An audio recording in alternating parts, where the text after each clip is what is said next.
All right, guys. Hello. Here's a useless mic, right? This mic is actually for the stream because we are streaming live for all the people in the audience. Hopefully, esports directors from across the universe are here to watch us. So laughing at me? Yeah, the universe, the whole thing. That's true. Yeah, we're in another dimension. Yeah. They make fun of me because actually I hate talking in front of an audience, even though I can talk in. Did you say forever? Haters. Yeah. So, welcome to our panel. This is Esports Industries and Careers. We chose Esports and Industries because many of the people here don't just work in collegiate, they work at pro orgs and high school. So I wanted to include things you could tell across the board of how we got here and why we continue to stay here. So thanks for coming, everybody. And obviously, I'm Danielle, the esports coach director of Lawrence Tech. And next is... I'm Kyle. I am the Rocket League coach here at Lawrence Tech, and I also host a Rocket League podcast called the Boost Over Ball podcast. My name is Jenna. I am the director of esports operations for an org based in Austin, Texas called Gamers First.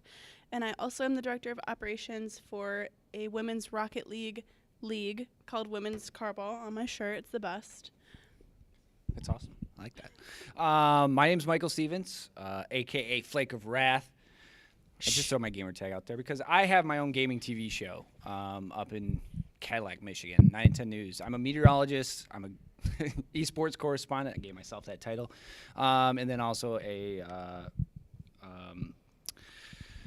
show host, lifestyle show host as well there. So I have a very colorful background in video games, played since I was little, but I was a pro in Fortnite. I was a manager at Lazarus, and then just a content creator for him now. But that all spawned into a TV show, which we're the only station in the country that has anything video games on it. But it brings entertainment, education, information to parents and kids about esports, where they can obtain it and what careers are possible. Hi guys, my name's Steven Yunchai. I'm the coach at Detroit Catholic Central High School in Novi. We have an esports program there that started on the day of the pandemic, March 13th. So that was really fun. We went online and did that. I bought about $35,000 worth of equipment and then didn't get to use any of it. So that was amazing. And then also I own and operate 26 Rising, which is like a professional Smash team at this point. We used to be in Rocket League. The fall season for RLCS, we were top 16, but we ended up kind of backing out of Rocket League just for financial reasons. So I'll pass this back to whoever is getting it. No, you keep it. Oh, I'm keeping it? All right. Wow. Well, that way we can come back down and then go that way, right? So obviously you are here at Lawrence Tech, right? So we have a second-year team, and we compete across, I guess, 10 titles. We have 47 students on our roster, and we also try to do various outreach things. We're hosting a Smash event, and we also have Rocket League, PCs that are going to be able to drop in and play Rocket League over in another building. So our goal of LTU Esports is just to do more of an all-encompassing program. Yes, we want to win. Yes, we love competing, but I think we have higher value in including students. Our entire premise of Lawrence Tech is theory and practice. You can't see off to, I guess, our right here is Cody, and she does all of the graphic design for our team, which would ultimately, she's amazing. Once she graduates, it will look like she had an entire 3 to 4 year career. We also have a student in the audience, Trevor, who is helping organize a lot of our Rocket League stuff and has really stepped up to help promote our team in Rocket League because he has a passion. So we're trying to include students in this. We have Kyler over here, can't see him, so they help run our entire production, and is is basically the yin to my yang at this point, to do the things that I don't know how to do, which is production. I can fumble through it, but sometimes it's important to highlight our quote unquote weaknesses, I guess. So I guess what brought us into esports, I should probably go first, or you could go first and then come back down to me. All right. So yeah, what brought you into esports, my friend? So I guess I'll go into it. So my brother's approximately 9 years older than me. My sister's 10 years older than me, so I'm the young one. Either a miracle or mistake. I like to go with miracle, to be honest. But I grew up basically watching my brother build PCs, play video games, FPSs that you guys probably have never even heard about, so there's no point in bringing them up. But I kind of grew up watching that, sneaking on the computer and playing, getting my butt kind of kicked if I was caught. But it was a really fun time, so that's kind of what brought me into video games. So I've probably been playing in Game Boy Advance in my hand when I was like basically born. So I've been playing video games basically the whole time. Around when Fortnite came out, I kind of took it semi-seriously. Found a bunch of other guys that were super good. We got invited to a couple pro scrim servers, and I was scrimming Fortnite, playing a lot, but I realized that that's not my passion, was not playing. I also play travel soccer and love being active and stuff. So it's hard to be able to compete with some of the guys who play like 8 hours a day, because that's what some of these guys are capable of doing. So I realized I was going to back out and kind of go into esports management. Once I got to U of M Dearborn, my freshman year, I decided to start a semi-pro esports team, clan, club. Grew it kind of successfully and did really cool things with it. By the time I kind of was done with that and kind of ready to move on, my high school that I had just graduated from asked me to start a high school esports program, which was really news to me. I didn't think that was a thing. But after a couple of Google searches, I found out that, hey, this is actually happening. And from there, it's kind of history to where I'm at now. Nice. I like the throwback to clan, by the way. Yeah. It was like, clan tags and stuff. That is actually kind of where my esports background starts, way back in college in 2004 to 2008. Yeah, I'm old, I know. So I started playing video games when I was 2. My dad brought home an NES, and I hooked it up, and Mario was my life. Going throughout my entire life, I was very competitive. Me and my sister would see who could finish Mario without dying the most. It was always me. She's 3.5 years younger. She didn't like playing video games. She just did it for my entertainment for the most part. But I played hockey and baseball in college, and a lot of my friends that I met, we all played video games in our downtime. And after we graduated in 2008, online gaming was just really starting to take off. Yeah, that's how old I am. I think I'm older. I'm older. Well, that means you're really old then. No, I'm joking. What a hater. So that's how we kept in touch. I was in North Dakota. They were back home. Some were in different states, and that's how we kept in touch. We played Call of Duty. We ended up starting Clan, and we actually got on Game Battles when it first started coming out. We were ranked in the top 10 in the world for like headquarters in Call of Duty World at War. And that's where the bug really got me. I was like, this is actually a lot of fun. So every night after work, we'd play video games and we'd battle, and it was a good time. In 2000, meanwhile, I'm doing my actual day job, which is meteorology. And I came home to Cadillac, Michigan for a meteorology gig. And in 2014, somebody said, you got to watch this guy. He's playing video games online. It's like, what do you mean he's playing video games online? And that was my introduction to Twitch. And I was like, I do this every day. I'm just going to put a camera on my console, and I'm going to try stream. And I've been streaming for 8.5 years now. And it's been a wild ride because it's opened a lot of doors in esports for me. Right away, I started finding people that wanted to network with me and take me to other spots. And in 2016, 2017, somewhere around there, I joined an organization set to Destroy X based out of Toronto. I was a content creator for them. They're now Lazarus, but at the time, Set to Destroy X had a lot of pro teams, and they were doing a lot of big things.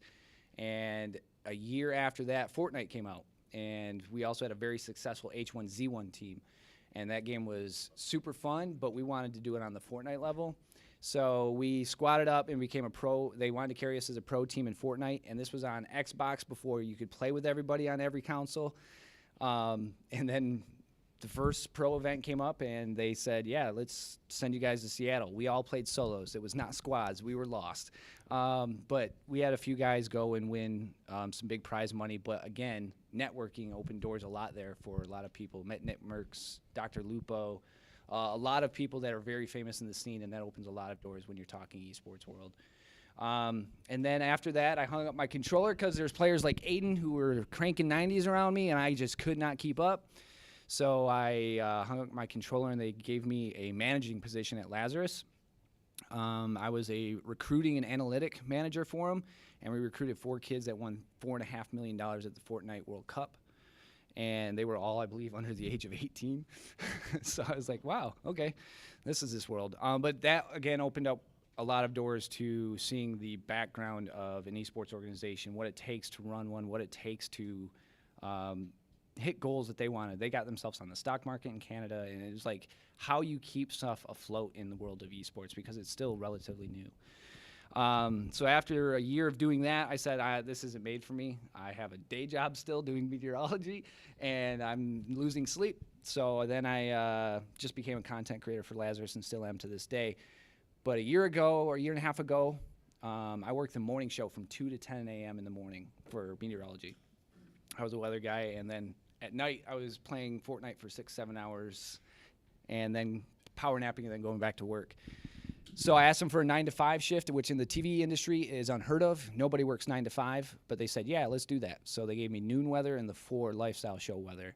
And I said, what else do you want me to do? They said, well, you're big into video games, right? I was like, yes. They're like, make a video game show. So I make my own video game show, which is where I met Danielle. I basically have YouTube content for the entertainment portion for the first 10 minutes, 10 to 12 minutes, and then I have interviews with anybody that falls under the video game umbrella, whether they're pro, collegiate. We just had the Grammy winner for their very first Grammy for video game music on the show, Stephanie Ukunamu.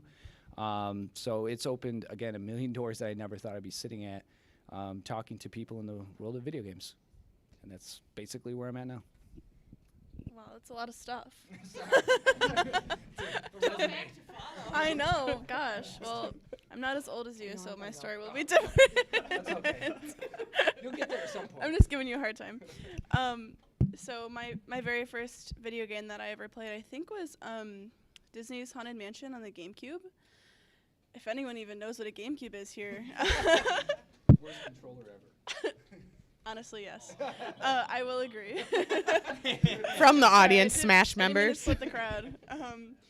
So from there, I started playing Mario Kart on the Wii, and I'm an only child, so I had a lot of free time and a lot of time to do whatever I wanted. And my house finally got Wi-Fi, and I realized you could play with other people around the world on Mario Kart, and I would play Mario Kart for so long against people from, I don't know, Japan, Germany, random places, and I'd be like, USA, USA, thinking I'm the best Mario Kart player ever at 10 years old, and clearly I was not. But after that, I played Minecraft for way too long, and one of my friends from Minecraft bought me Rocket League, and they're like, hey, play this game, it's really fun. And if you've ever played Rocket League, you know the learning curve is insane. So once you first start playing, you're like, I'm never playing this again. So I put it down for 2 years. And towards the end of high school and into college, I started playing again. And I really actually found out that it was fun. And I started going to college at Michigan State University, where I found out they have an entire esports club and little clubs within that. And one of them was Rocket League. And it was pretty small and not a lot of people in it, but I joined and made some really close friends. And they actually didn't have a president of the club to kind of recruit people or make decisions. I'm like, guys, we really need a president. And they're like, okay, you do it. So I said, okay.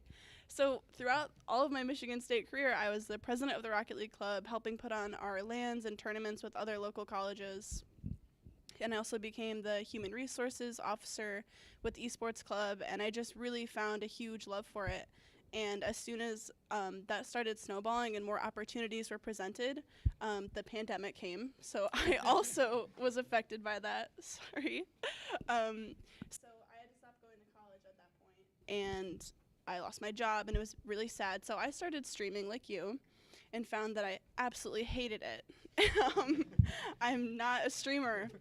I am not. It takes a lot out of you, and I respect that you can do that for, I don't know, 20 years, would you say? I'm just kidding. I'm just kidding. I'm just kidding. Shots fired. I'm sorry.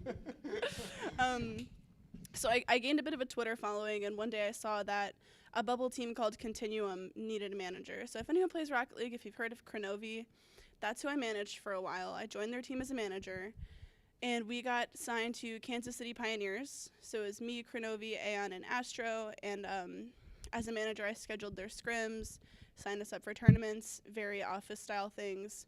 And unfortunately, Kansas City Pioneers dropped the roster due to underperformance. But they kept me on because they thought I did a good job. And we picked up a couple rosters. They didn't work out until one day we picked up 3 Australian 16-year-olds. And these Australian 16-year-olds brought us to 3 different LAN events because they were the best players in the Oceania region at the time. So I traveled with them to LA, London, Fort Worth, Texas. And it was amazing and awesome and crazy and weird. And after that, I stopped working with Kansas City Pioneers. I started working with an org called Gamers First, founded by an ex-NFL player called Kenny Vaccaro. He played video games as a young kid and then had an NFL career, got injured, retired, and then he's like, let's make an org. So now I'm with Gamers First, who also owns Women's Carball, which is my favorite role. It's a Rocket League, which is kind of hard to say, but it's a league for women in Rocket League. We have about 18 teams in North America, about 12 in Europe, and we're growing every day. And we have a 10-month-long season, which ends in August this year, and we have big plans for the future of Women's Carball and Gamers First. Our Gamers First Rocket League roster is European as well, and we have 2 Spain players, 1 Dutch, and that's our new roster going into this season. Very exciting. Excited for what's to come. Oh man, significantly less things to talk about than you guys, but I like everyone else grew up playing video games.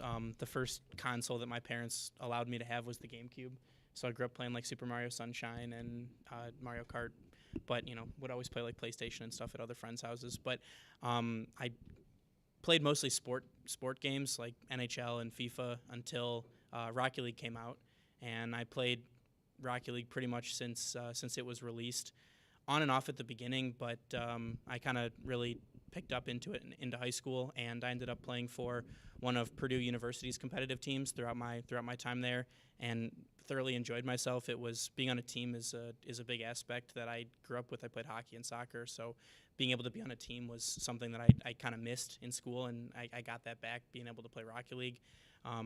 After school, I continued to play in some minor leagues that I'm a part of, and one day I through a mutual friend found out that Lawrence Tech was looking for someone to cast their Rocket League matches, so I figured I'd go ahead and try, and so I casted a couple of their matches on stream, and I met Danielle, and she had talked about how they were looking for people to help out with the program, and I volunteered and coached since the beginning of the program on a volunteer basis for the first semester, and then she hired me on as a part-time coach, and so I'm thrilled that I'm able to participate, to help shape the team to compete again, and to try and explain to them how to be better. But I've been able to translate that the love of Rocket League into a podcast I created and hosted after going to the World Championships last year in Fort Worth that you were at, and I've been able to get to a point where like the major in San Diego 3 weeks ago, Psionics gave me media passes, so I was out there covering the event as a member of the media, doing interviews with players and teams and coaches, and getting as much content as possible. And it's not a position I ever thought I would be in, but it's so much fun. What's your day job, Kyle? I am also a geologist by day. I manage a geotechnical lab for construction. Yeah, I deal with rocks. Yep. No, all the Cody rocks. said you rock. Thank you. Hey, if it makes you feel better, I had to take a geology class for meteorology. I had to take a meteorology class. There you go. Well, listen, as long as you don't take it for granted. Hey, pun intended. Dad joke 101. That's what you came here for, the puns, right? Not any of our information. So, Obviously, I'm Danielle. I started out kind of similar to their story is that I was playing, I guess my entry point was Atari and Nintendo. I know I had to, okay. So I wasn't allowed to play, I think Mortal Kombat was on, not Nintendo, it was on Super Nintendo. So that was actually the first console I purchased. With my grandpa's pennies from his penny jar. And so my mom and her friends would actually play Mortal Kombat at night, and I would have to go to bed and wasn't allowed to play Mortal Kombat because it was too violent, which is ironic now. And when you look back at Super Nintendo violence versus, Call of Duty. So fast forward to being in high school, I was on the swim team. It really wasn't quote unquote cool to play video games, so I did it closeted, I guess. Sounds weird to say, but before swim meets, we'd play Unreal Tournament in the library. We had to have like a backdoor to the server that we weren't allowed to talk about because the IT people would get in trouble. So it's, what is it? Statute of limitations here. It's like 7 years. They won't be in trouble. So once I graduated, I went to college. I coached swimming, actually. And I love coaching swimming, but the difference between, I guess, swimming and esports is that esports is ever changing. Swimming is, they change the placement of your hand, or you're allowed to do a flutter kick during a pullout, and that's about the only difference, where esports is just like rapidly developing. I went to college for health science. I worked in healthcare for 13 years. I was a patient advocate at a local hospital, level 1 trauma center. So for 5 years, my job was to solve problems and help people. That's the nice way to say that I used to get yelled at for a living and help people in their time of need. So the pandemic happened. And they eliminated our job for a patient advocate because they just had to cut cost, and for different reasons that I'm going to avoid saying on stream. And I ended up knowing a mutual friend that I played Destiny 2 with. His wife worked at Lawrence Tech and told me about the job and said, hey, I don't know if you want to apply for it, but here's this job. And I looked at it and I was like, well, yeah, like, why would you say no to this job? And I guess the rest is history, where we created a program, and here I am, and this is my full-time career, which is crazy. And they pay me more than that place that I was talking about prior. So that's even crazier, isn't it? I was pretty convinced that I wanted to work in healthcare. And I think a good takeaway for everyone sitting here and talking about their journey is just because you go to school for one thing doesn't mean you have to do that specific thing. So obviously I went for healthcare. I was convinced I wanted to work in healthcare administration. I'm not going back there. And that's great for some people, and you can do that. But just because you pick one thing doesn't mean you can't, diverge and pick a second career path or something that brings you more joy. Scholastic esports versus professional esports. They know that I can't really talk too much about the professional world of esports, even though they're the greatest people ever. You are too. Kyle's here for my comedic relief. With love, right? So in the collegiate world, obviously, or I should say scholastic world, our goal is to have students have a good experience. I would say even for high school, belong in places that they maybe didn't belong. Obviously, I came from traditional sports, so I was on teams and felt like a buy-in to my high school. A lot of times, students aren't really getting involved in those sorts of programs, especially at the collegiate level. So it gives place where, like something, we all have a true passion for the same thing, whether it be Smash Bros. Or Rocket League. You're still competing, and it brings, some sort of happiness that you're involved in the university. And our obviously main goal in collegiate is to get students graduated, right, and moved on to a career. And some of the skills that they learn, they're not just playing video games, they're learning how to communicate effectively, produce content, shoutcast, which is the same as sports broadcasting, manage things. I give leadership opportunities. These are tangible, usable skills that they'll learn, and we're taking them away from just staying in their houses in places where they would maybe not network and grow. So, like, obviously another takeaway here is all these people are from networking. We wouldn't have met if it wasn't for esports and just chatting. So it's important. It's really, they say it's not about what you know, it's about who you know. Yes, you need to know stuff, so don't take that wrong. So, yeah, what do you say? You have Kyle, since he does a podcast, has a fun perspective about Rocket League, and he loves Rocket League. First and foremost, though, I'm thankful that I get to work for a school and a program that prioritizes academics, in my opinion. They're student athletes here. Student comes first. And so, like, being able to use your skills for, I'll just use Rocket League because that's what I deal with. But if using your Rocket League skills to be able to get cheaper school, to get the best education possible is an opportunity that, you know, when I was going to school, didn't think that that was ever going to happen. So Lawrence Tech is a great university. They have a very good engineering programs, very good other programs. So being able to use the skills that you already have playing video games to get, you know, cheaper education is fantastic. And I do have an interesting, you know, perspective because I work with our Rocket League team. I, you know, interact with a lot of collegiate Rocket League players on a weekly basis, but I've also gotten a chance to interview and talk to some pro Rocket League players, coaches, RLCS casters and analysts, and it's just a different world. There's a lot more pressure. There's, you know, that's their full-time job for most of them, except there's a couple people that, like, you know, still go to school. And, you know, some of the casters don't do it full-time, but it's certainly their world. So I can very much, like, relate to that because I thoroughly enjoy all the things that I do with Rocket League, but the collegiate scene is still emerging and still kind of solidifying itself as, in my opinion, one of the more sustainable forms of esports. Nice. There's kind of 2 points that I want to talk about when it comes to collegiate versus professional.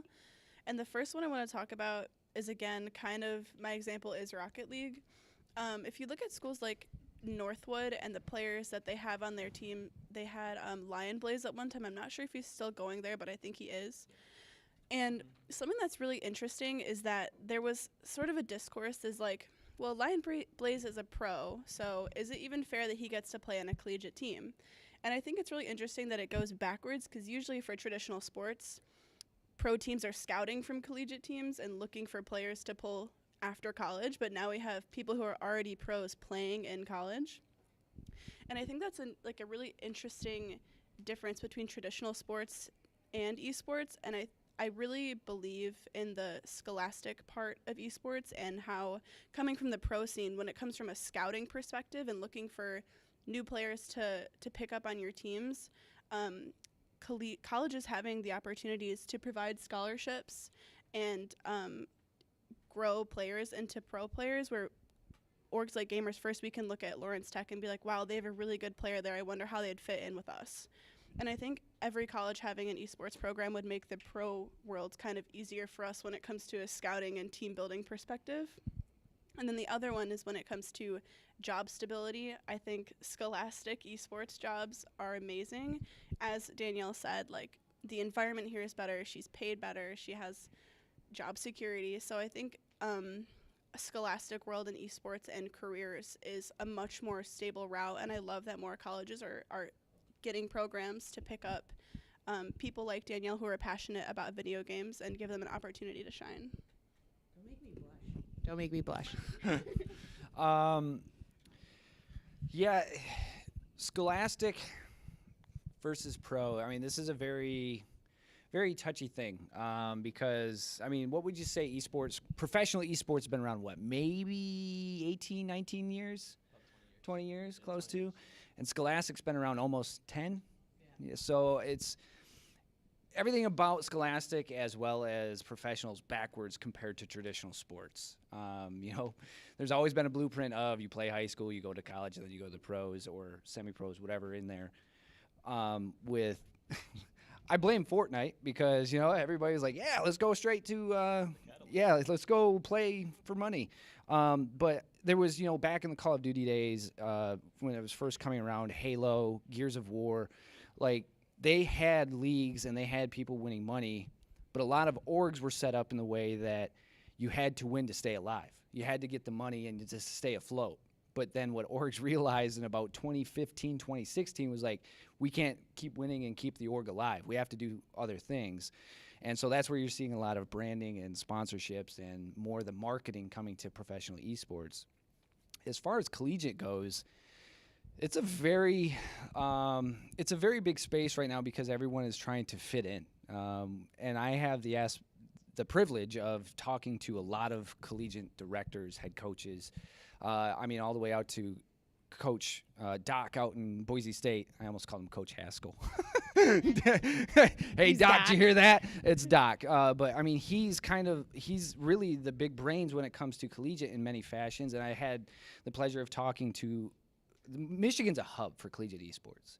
And every director, head coach, whatever position they have that is running the program, all has a little bit different take on collegiate esports. Is it fair for pros to be playing collegiate? That's a whole different story for a whole different day. But collegiate esports is so young that there's really no defined line yet. That'll be something that works its way down the road. NCAA doesn't even want to touch it yet. Will it? Another discussion for possibly was a later question. The Olympics is looking at it, but that's another discussion too. Let's not talk about that. Veto, pass. But the professional scene really was something that took off, and then they're trying to change it up a little bit.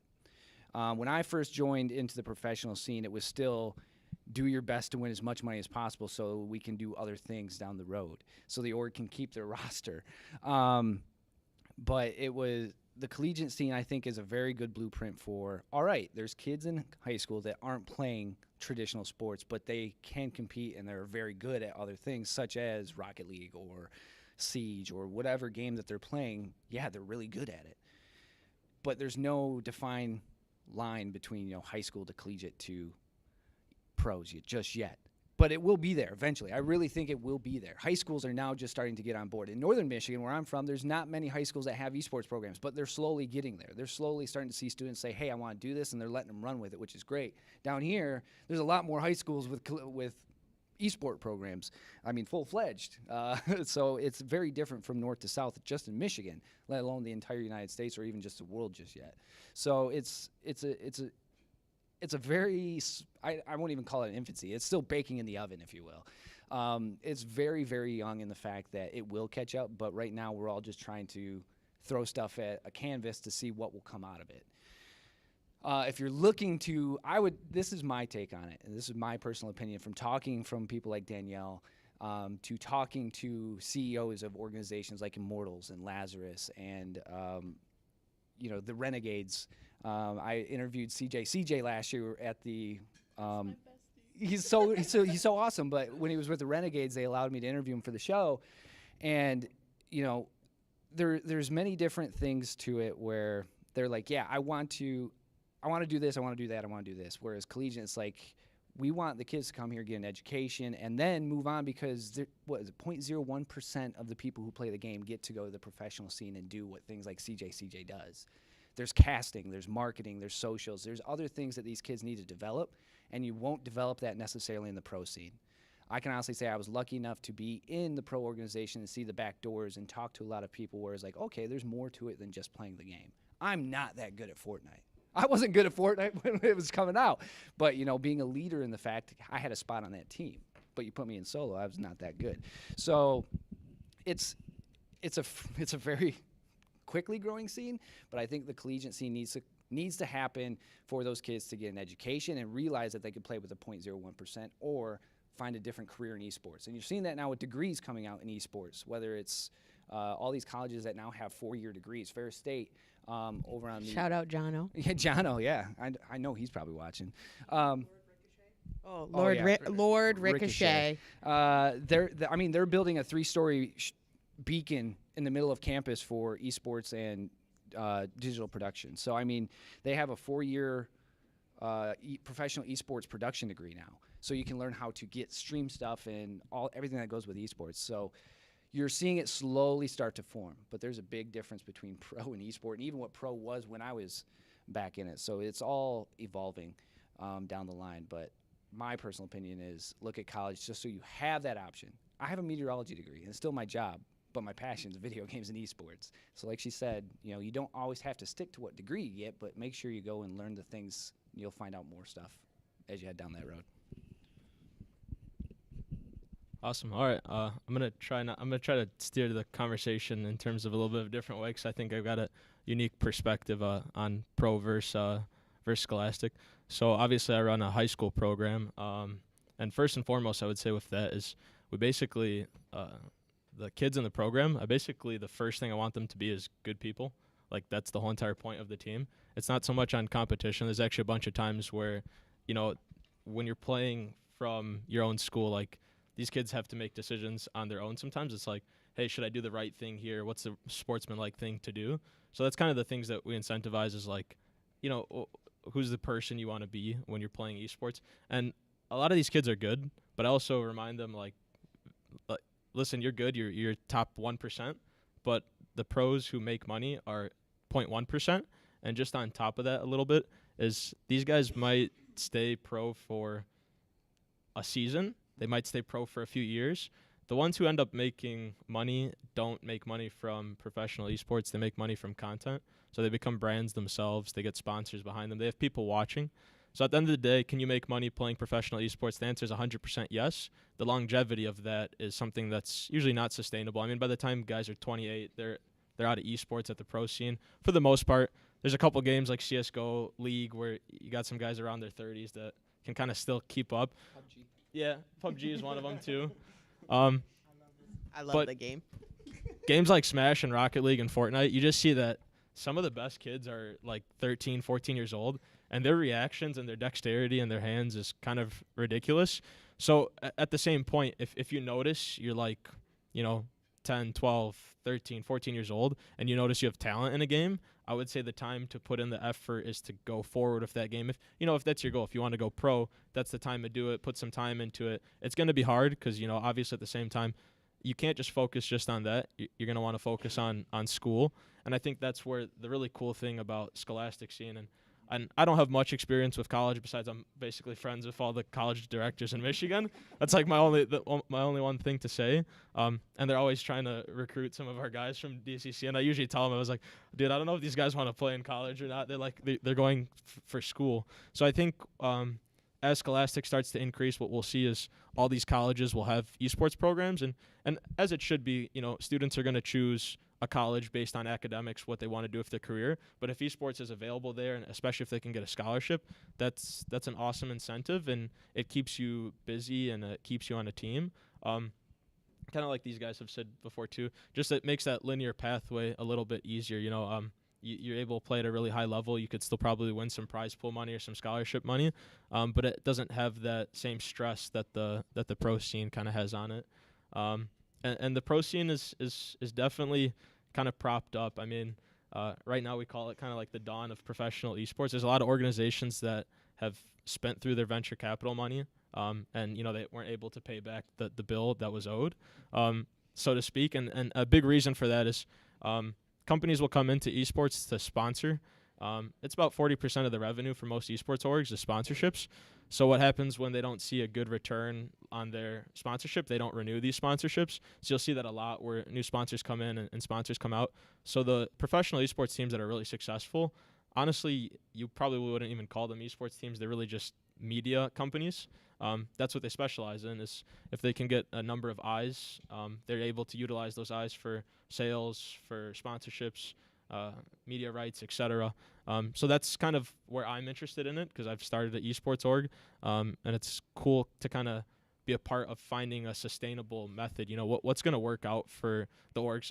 what was initially thought, which was buying these content houses and Lamborghinis and renting out amazing things, they realized, oh crap, that gets really expensive really quickly, and it's not too sustainable.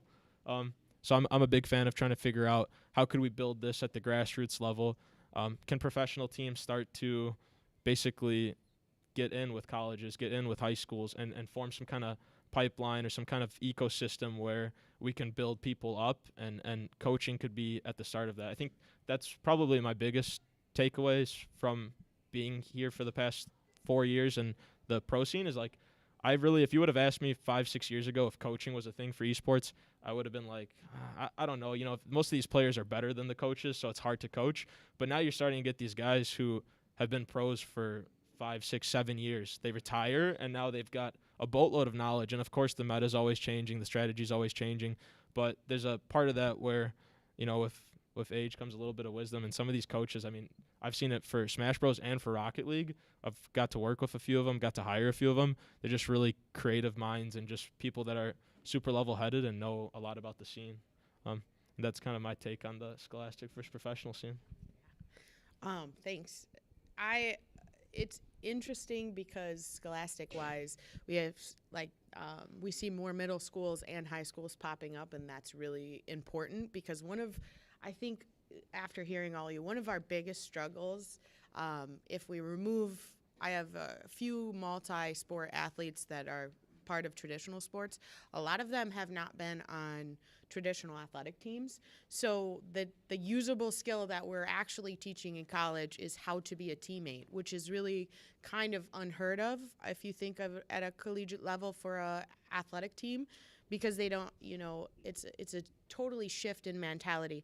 If you do poorly in class, if you don't go to school, if you just decide to quit the team, you're letting your teammates down. You're not letting just yourself down. So especially if you choose to leave and you need to know the repercussions of the things that happen as you do those things. So another thing that I really want to add to all of this is that if you look at football has a lot of people who are doing volunteering their time to get experience within the industry.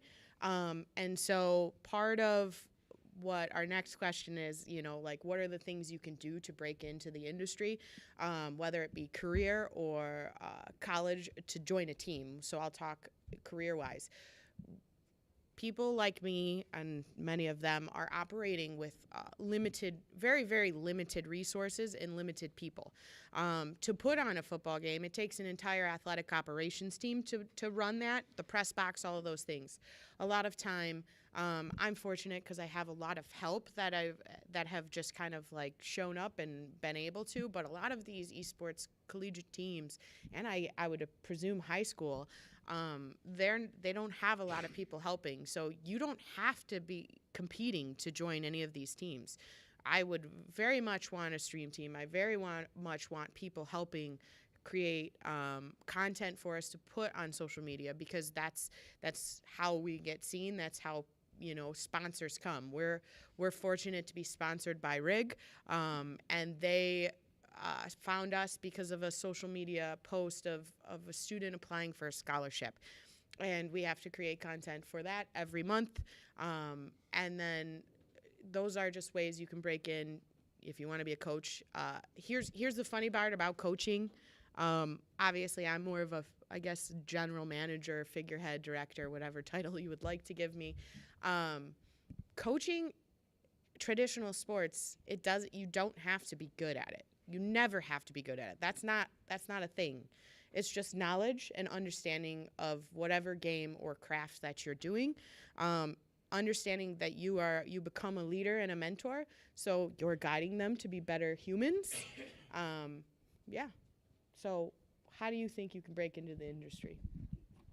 So it just kind of depends on what you want to do. I mean, if you are looking at it from a competitive aspect, I mean, like you said, like I remember that's how I kind of started, was game battles. But I would say if you're looking from competitive aspect, first, whatever game you're playing probably has a rank system. So like climb the rank ladder first. And maybe that's kind of, some people don't necessarily agree with it, but I would say you really shouldn't be getting like tilted or kind of like losing to people online that you're playing against. If you want to be competitive, you should be beating people kind of online first, and then once you get into there, then entering into tournaments with small prize pools. You know, there's always this term that goes around like the bubble scene. Some of the tournaments don't even have money up for grabs. You know, some of them are just really good teams entering in, and there's a different, I guess, standard when you enter into like a bubble or amateur tournament. Everything's a little bit elevated compared to like rank ladder. Now, if you're trying to go for careers in it, internships are plentiful.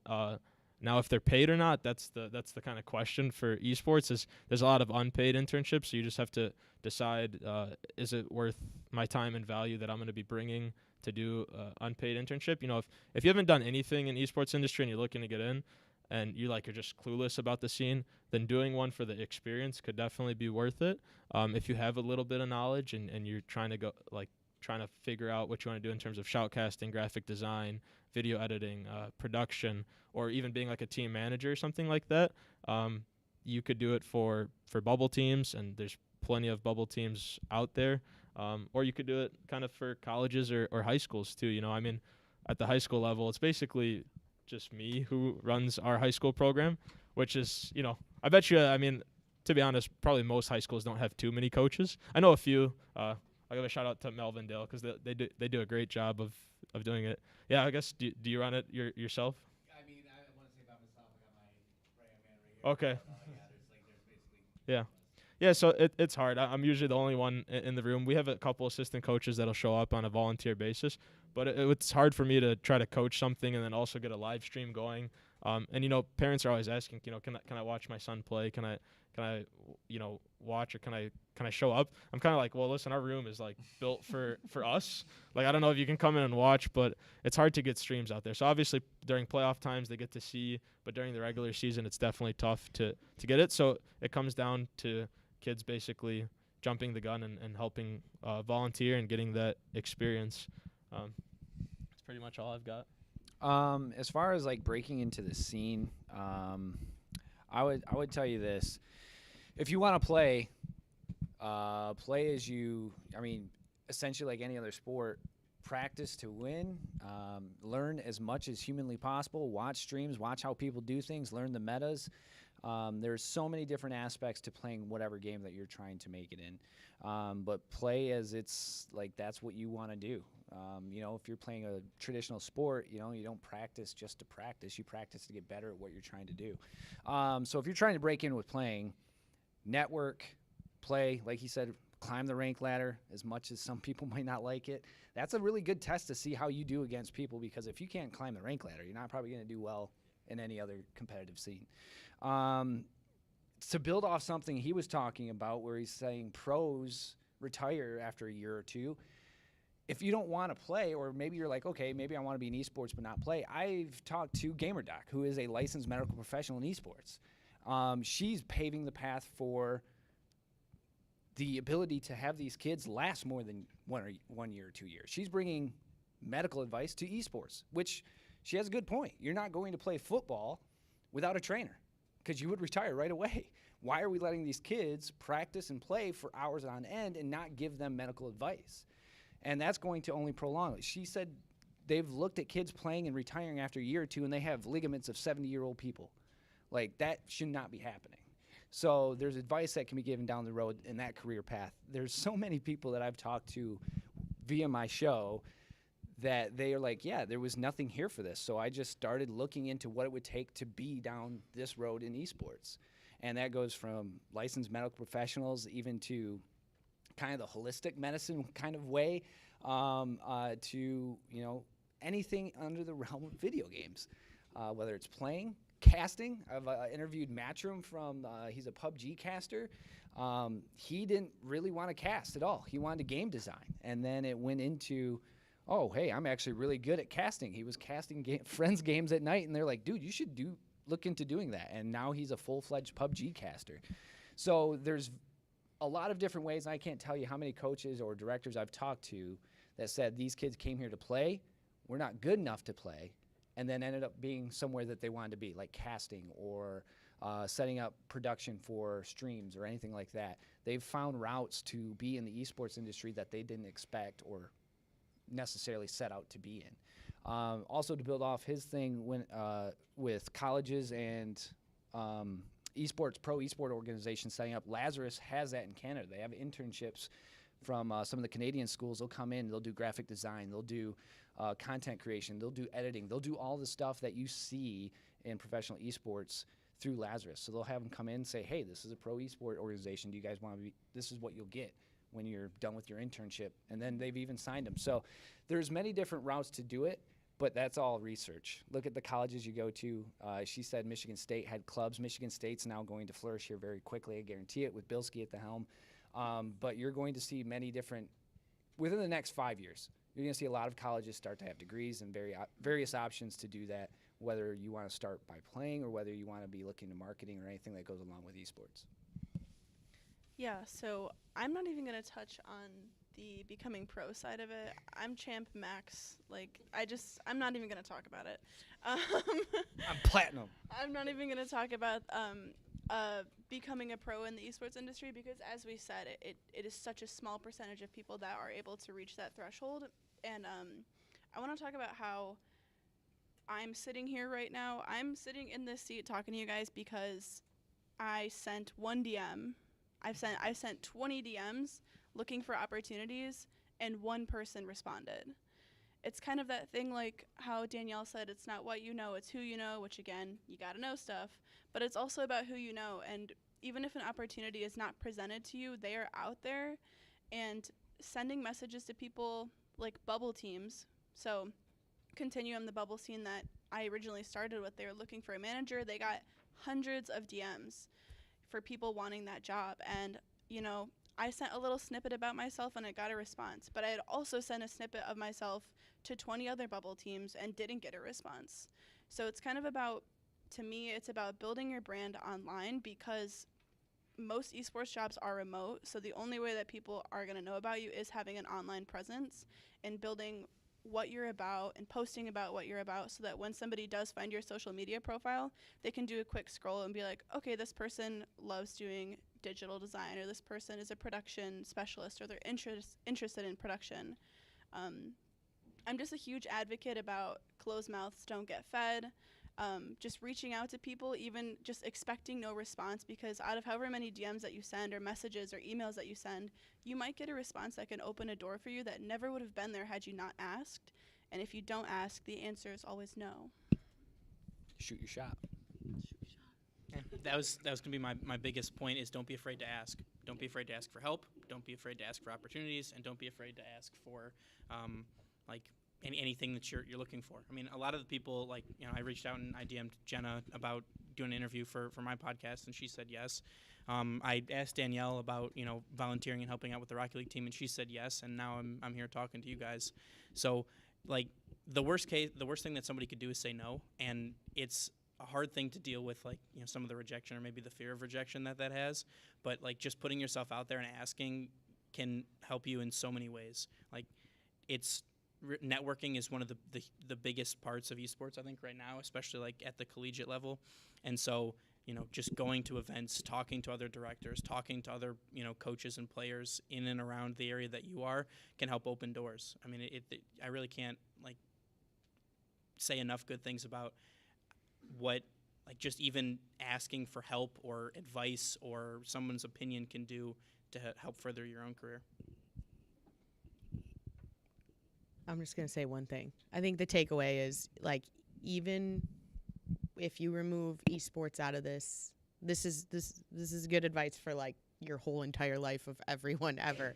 So you have to network. You have to, you can reach out. You never know what opportunities you're going to have. I think that I am super outgoing, and I spent a good 10 years of my life not doing that. So lesson learned, don't do what I do. But anyway, your turn. I mean that's 100%. I mean, the only reason I wound up with you, talking to you on the show, is all through networking. Like, I started with Doc, who sent me to Anter, who sent me to Bilski, who sent me to Leone, who sent me to the Renegades, who sent me to CJ last year. Like, the network door is pretty crazy when you have it open. So networking is very key, whether you're just a content creator, streamer, whatever it is, to being a pro in esports. Like, if you know this guy, or if you know that person, or if you know that girl, like, it all falls into place over time. So, also be a good human though too, because if you network and you be a good human on top of it, whew, even better.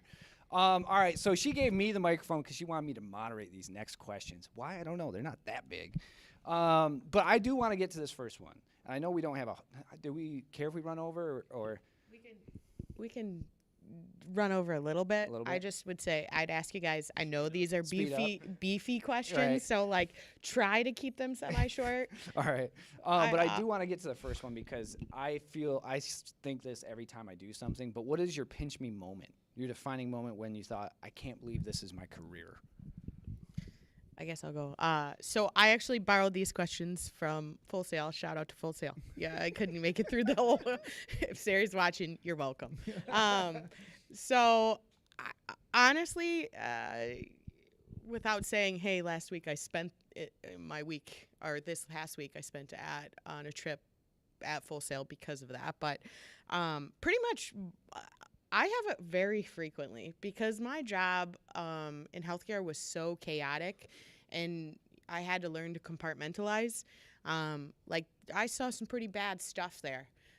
And so coming into this, nobody's yelling at me, nobody's passing away. It's just an entirely different shift. And when I get to see students literally just get excited because they won a championship or get excited because they made it to finals, take them to a LAN, that's more exciting than anything. And I think that those opportunities keep just, I can't believe I'm getting paid to do this. Like, who did I trick into paying me to run a video game team? But here we are. So I think that's my major one. I kind of got two. I'll do one for collegiate to be the Minnesota Rockstar Invitational that we had the opportunity in the fall to take a road trip out to one of the suburbs of Minneapolis. Mankato. Yeah, to Mankato. Shout out to Jay Quellen. Yeah. Jacqueline. Let's go, Jackie. That was a phenomenal event. We got to compete in Rocket League, Call of Duty, Super Smash Bros. They had Garrett G was there with NRG. They had a lot of the version 1 people were there. So really cool event to be able to coach, to watch them compete, and just to kind of see the production that goes into something like that. And then on a more personal level, a couple weeks ago, going to RLCS, the winter major, I didn't really ever see myself being able to be in a position like that. We got kind of a lot more access than I would have ever imagined. We got to do interviews with like Carmine Corp like right after they won. I got to talk to like Jay Naps and a lot of pros and coaches that I never otherwise would have. We got a lot of pictures. It's just I've been in a position that many times where I've been so grateful for the opportunities that I've been given. I'm kind of on the same boat as Danielle. I feel like my pinch me moment is somewhat every day. My first pinch me moment, I think, was when I had originally signed with Kansas City Pioneers with my roster. And again, I was sending cold DMs to NRG, FaZe, G2, being like, please give me a scrim. Just one, please. And I would send Sis like 3 messages, and he'd be like, Friday at 4. And I'd be like, yes, sir. Like, I just getting a response from these people that you look up to and you followed their career paths. I think my most prominent pinch me moment, though, was when I was in LA for my first major that I had been sent out to by Rocket League Sonics. They paid for my flight. I felt like a celebrity. You Right? do, I yeah. was like, I'm first class. I wasn't first class, but I felt like it. And I was with Kronovi, and I had to get him from point A to point B. And everyone and their mother was like, Kronovi, can I have a picture? Can I have a signature? And I was like his pseudo agent. I was like, sorry, guys, we have somewhere to be. And I was like escorting him through this crowded area. And I think in that moment, I was like, what am I doing? Like, what is going on?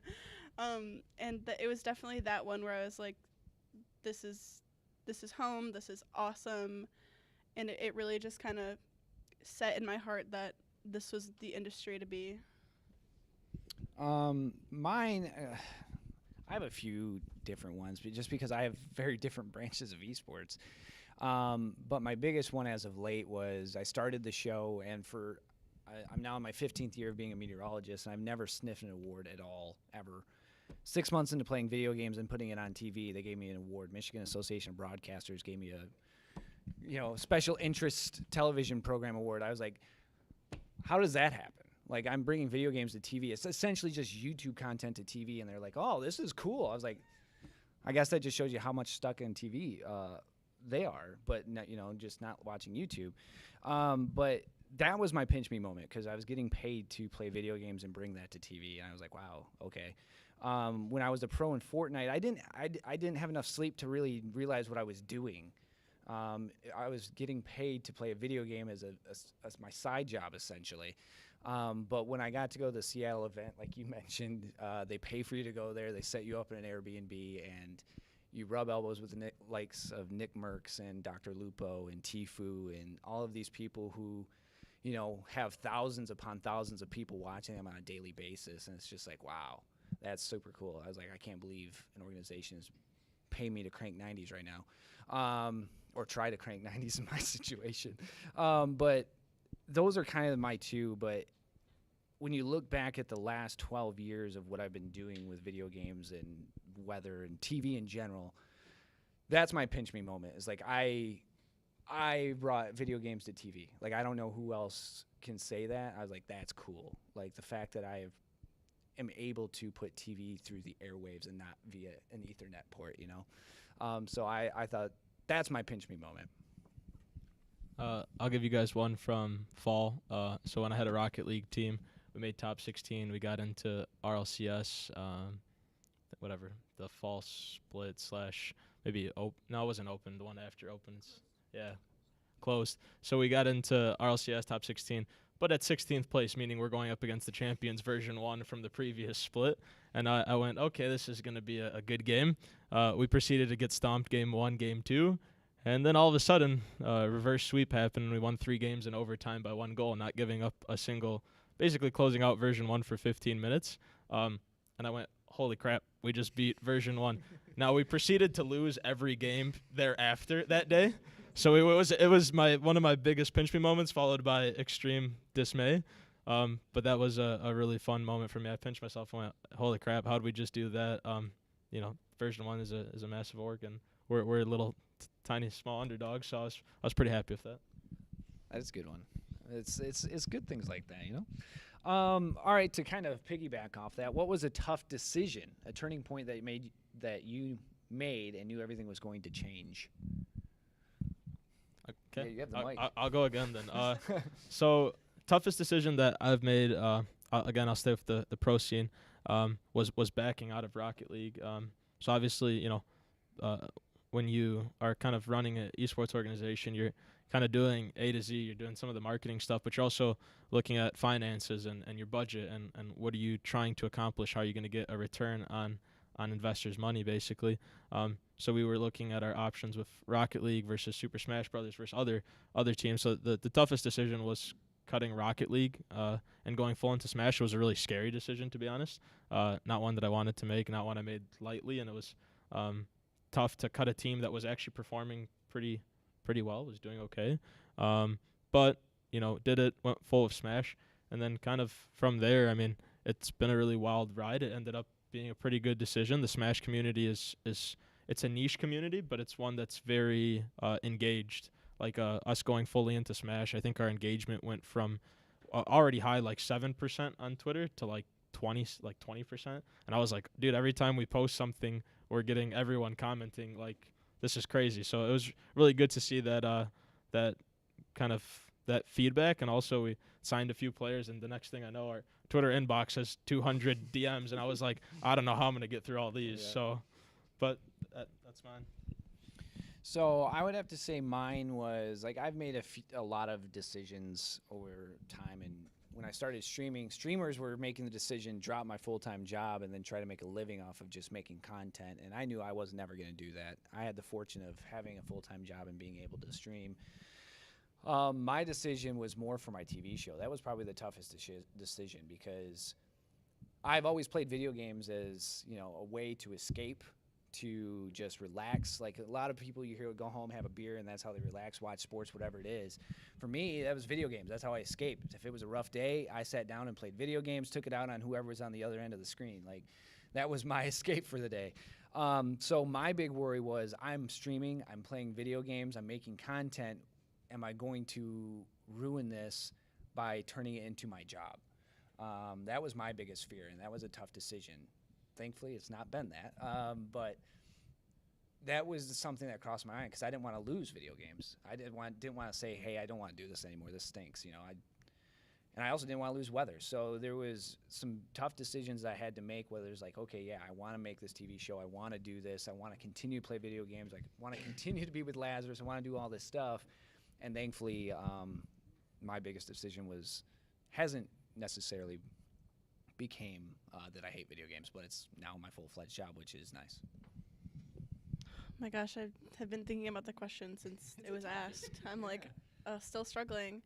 I think I'll just take the safe route and take the same sort of answer you did. When I was with Kansas City Pioneers, I was also a barista at a local coffee shop, and it was really fun, but it was also very stressful because people in the morning without their coffee are not happy people.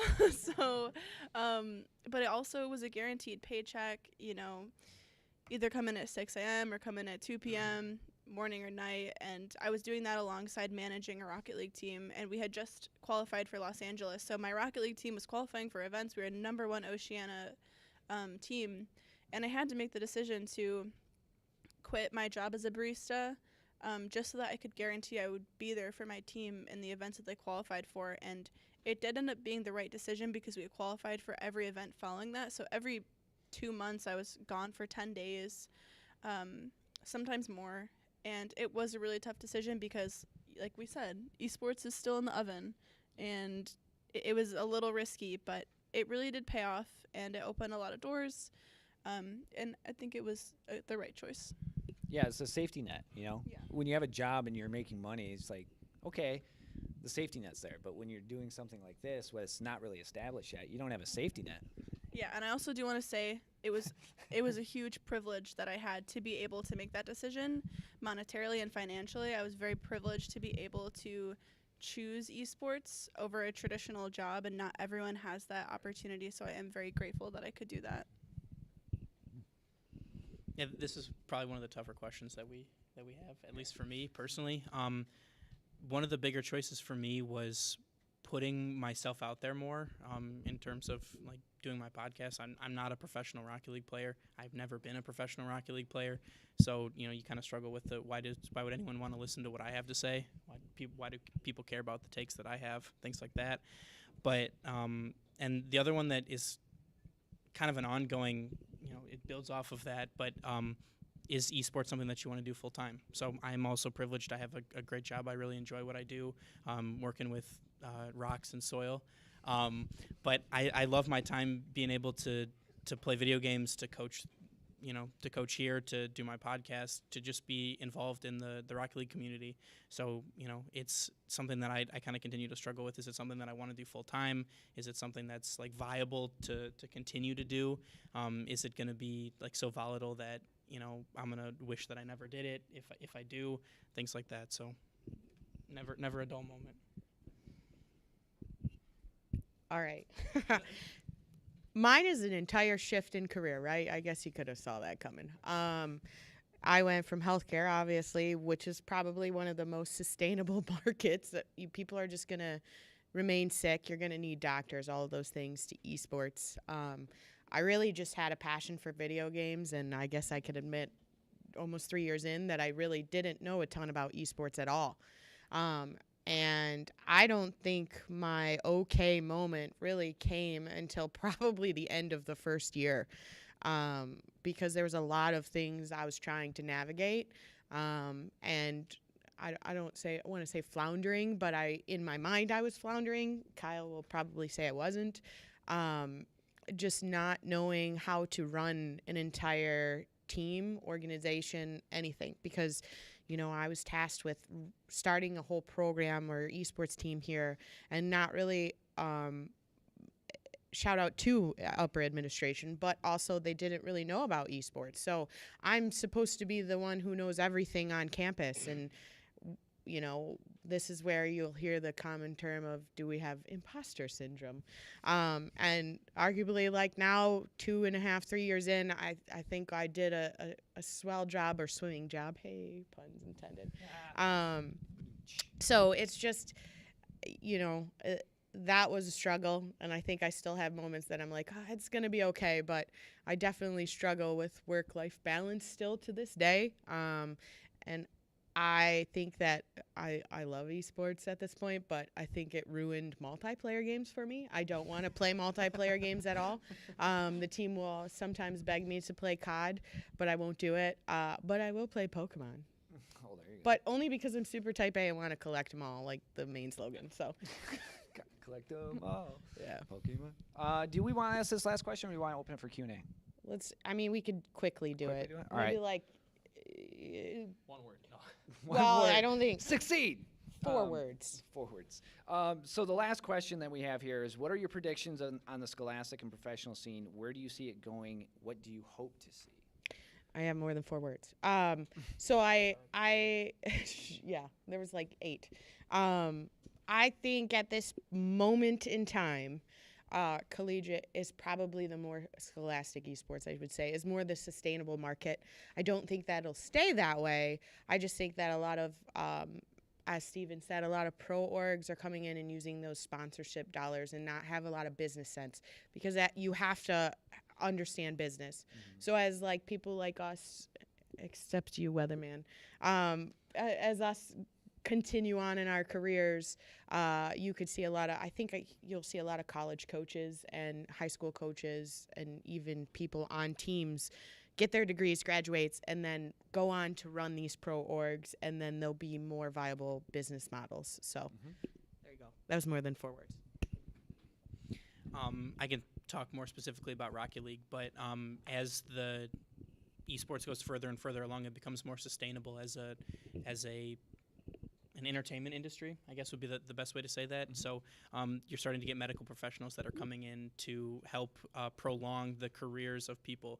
You're starting to get, talk about Renegades, Lachlan, Coach LBP, is more of a mentality coach instead of a game-specific coach. So, you know, sports psychologists, sports medicine, things like that.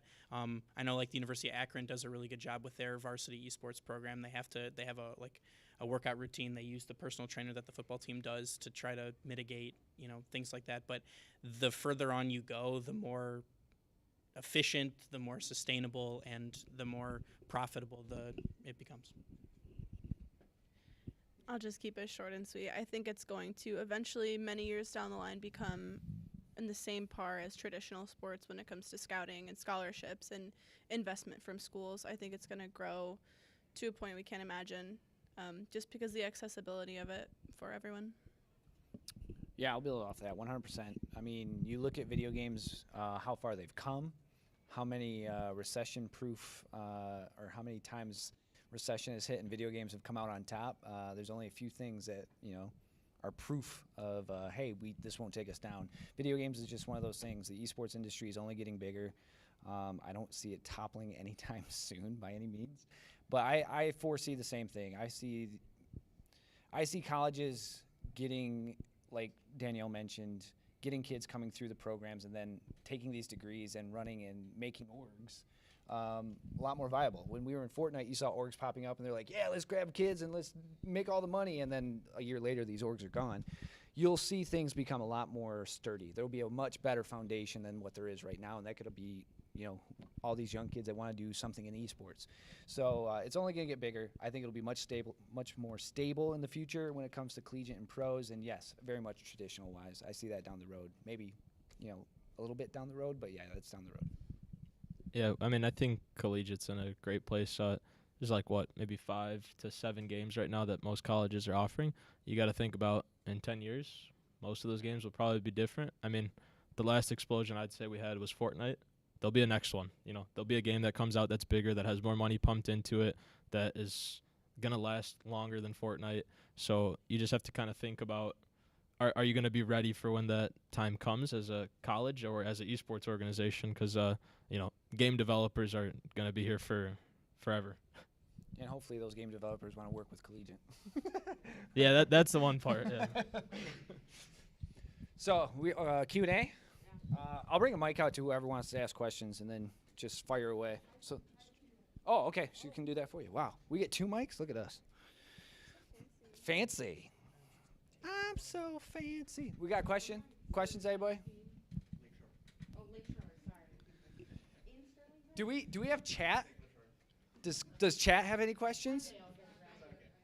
Okay, there you go. Chat, you can feel free to ask questions too. We got moderators for that as well. All right, I'll try a question. So thanks for everything. I thought it was very informative for me. What's kind of in between, say, scholastic esports and professional esports? So the question is stemming from, I have a virtual reality arcade, high-end, gaming in this place that I have, and kind of what's in between. It's a small little town in Michigan, right? It probably doesn't have an esports team. If you wanted to break into that, how do you get kids involved with that? How do you start that process, or is there something in between scholastic and pro? Because as you pointed out, just like pro basketball, right? There's a minuscule thing there. So what is that in between piece? I know for me, from seeing, kind of being around that is kind of, to be quite honest with you, when you're talking pro esports, there's different tiers of pro. I was pro in Fortnite, but I was not near what the kids are, that were winning things. We called ourselves pro because we were getting paid to play the game. And that's what professional is. You're getting paid to do something. But the in-betweens is just people playing video games, maybe doing some scrims, just playing with friends, whatever it is, or ranked, stuff like that. So they're playing ranked playlists because they're trying to get better to find the pro scene, or maybe they just got out of the pro scene and trying to just play games. So for me, it's just people that are either looking to get better or just playing to play. There's really no minor league system. I was gonna say I've got a quick comment too. Yeah. I'll go quickly. So there's nothing. To answer your question in short, I would say that there's nothing there right now for that middle ground. One thing I was actually looking into from like a esports org owner perspective was I played travel soccer my whole life growing up. So these things like academy teams or things such as this, like youth development programs. So it's actually something that we're looking and investing heavily in is could we set up any kind of intermediate league for younger kids for, high schools and middle schools hopefully are going to adopt it. But for right now, when there's not anything there, there's still kids that are maybe interested. So I think that could be a potential way. Hopefully I'm not playing my hand too much either, but that's what I would say is a potential is, trying to get this to a level where from the grassroots perspective, kids could join up with kids that are around the same age, the same region, and kind of play together. Yeah, I talked to a local academy, and they did a little poll of their students for activity out of school. Hands down, every boy in that school said they wanted to go play video games, right? And probably 30% of the girls said that, right? And so, there's an opportunity there of, these kids don't know what to do, and they have no direction. They have no, they think that it's just sitting there, being with friends. Look, I love trash talking to my friends. Don't want to play any game with me, but I think that's an interesting piece. Again, thank you for that.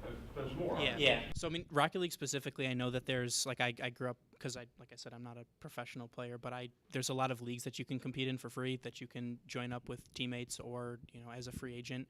Indie Gaming League has Super Smash Bros. Leagues. There's Rocket League. There's other games so there's tournaments out there. You just unfortunately as of now you have to know where to look. They're not maybe super well advertised or there's no org backing from them. So, but there are competitions to be played. There's a couple Tuesday weekly tournaments for Rocket League. I think it's a $50 prize pool. There's a lot of competitions out there, maybe smaller and more niche, but there are certainly ways that you can be involved that way. Or we can do our own. Exactly. So, like Steven said, I actually swimming.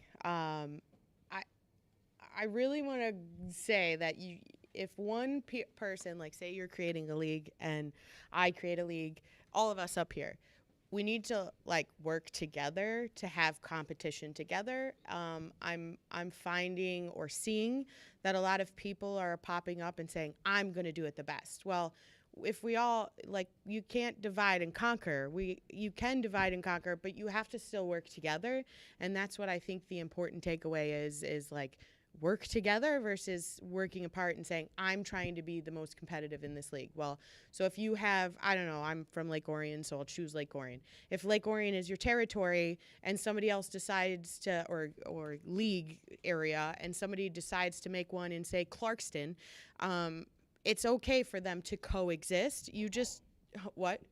Well, yeah. So, or Holly. So, like, it's okay for all these people to coexist. It's swimming. They choose to go to Oakland Live Years, which is Peter Vanderkay swam there. I don't know if you know Olympic swimmers, but he's a gold medalist. And Lake Orion had another other people, but they can coexist. So, I guess let's do one more question, and then we have a round table. Yes. You're welcome. Hi, as a high school coach, how can I best support athletes that are in games like Call of Duty or Siege that most likely will never end up at the high school level? Sure. I mean, I struggled because I coach at a Catholic school, so I mean, it was actually it was a little bit tough to get shooting games involved because obviously there's that kind of backlash initial reaction. You know, what if something happens? You know, you having an esports team and you're kind of an easy target to be picked on at that point. So it's definitely tough. I try to incentivize the kids that like, hey, we're going to be playing games against other high schools, so like that's my number one thing. Personally, I actually think even at a Catholic school, I could get Siege and Call of Duty approved with enough like time with the administration. You know, that they are open to listening. I think the bigger thing is, are any of the leagues that we compete in gonna take it up? Because for them, they're probably not wanting to. The best thing to support them, I would say, is trying to find other leagues that they can compete in terms of like the bubble scene, and maybe even shadowing a team, you know, still having the guys play. I mean, if your school is going to allow it, like if your school's going to allow it on school property, then I would say run the team like you would, but just don't put them in a high school league. Put them in an amateur league, and let them play. If it's good with the school and you guys can go, there's no difference in competition. And honestly, to be frank, you might have a little bit more fun because, you know, sometimes the high school leagues, it's hit or miss with the competition. You're either going up against a school that's really freaking good or sometimes not super good. You know, I think we play 9 weeks, and I would say for 7 of them, it's hit and miss. It's either too good or too bad, and maybe there's like a game or two in playoffs where like that was a really great game. So it'd be interesting to see if we can get it every week like that. I know for me, I've talked to a lot of high school coaches up north where there's not many teams, but some of the schools had that very comment. How are we going to play these games because there's shooting and all that involved? Well, one of the schools had this very great idea of proving to them that it's not about the game, that obviously that it's from the outside it's like, oh, that's terrible. Well, they showed them, hey, these kids' communication, what they're doing during the game, the building skills, all the skills that go with having a team playing an esport. They took that, videotaped it, you know, showed in depth everything above just the game. And they've said, oh, yeah, okay, yeah, this is essentially a class building, or these are human building skills that these kids need, and they let them go with it. Now, I don't know who they're playing, obviously, but they allowed them to take those games and use them because of those communication skills. Now, if you don't have all of those skills in base with just a game, then it might be a little bit different. But when you show those building blocks, said, hey, look, this is what you need, this is what these kids are getting, and this is what they need. Like, it's not about the game. It's about everything that they're doing inside the game. That is what changed their mind. I'm going to say, like, one last comment is that I think that inviting your administration, superintendent, any of those board members to come watch them compete will allow them to see a buy-in. Like, if you think of traditional sports, they can go watch it.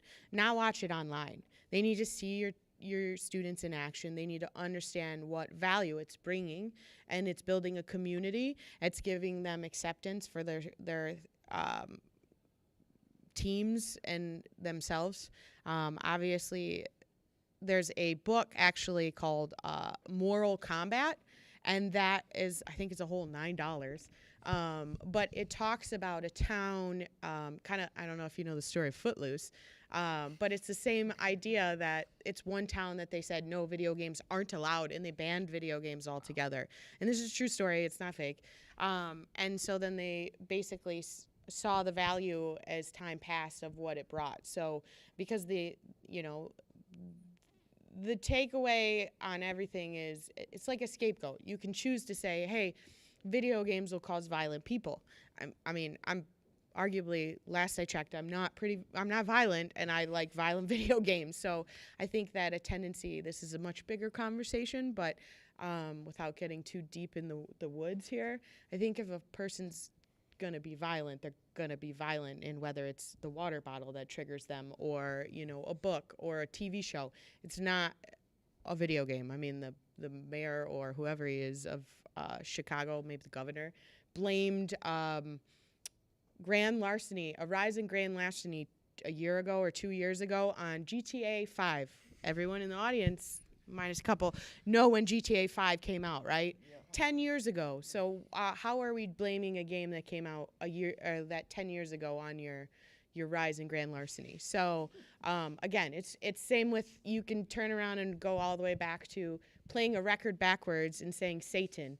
So like, it's just all of those same similar things. Obviously, life is about a balance, so you got to pull people away and teach them good morals, but I think that's more about a guidance of another coach or mentor versus, hey, we're just going to sit in front of games. So, yeah, all that aside, thank you everyone for coming. Thank you. Sorry we ran over a little bit.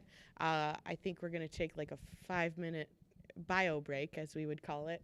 And then we'll come back for a round table. Even though we're going to sit up here, we're going to try to make it round-like and have a discussion about supporting marginalized voices, elevating and supporting marginalized voices in esports. A little preview of points. It's like for, I guess, the woman perspective, it's 9% women and 10% women and 90% men. Don't quote me on my numbers here, but that's pretty on par with what I know. I mean, I know a handful of women in esports, so yeah, we'll talk about some fun stuff after this.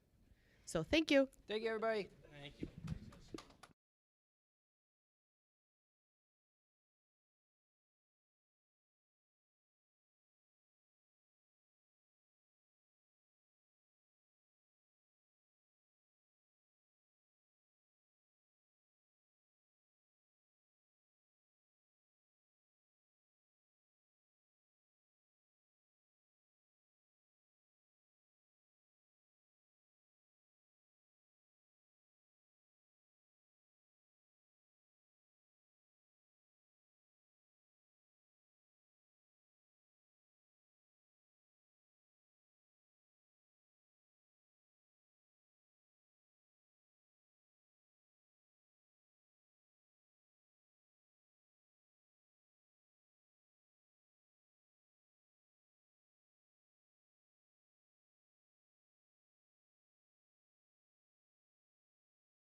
All right.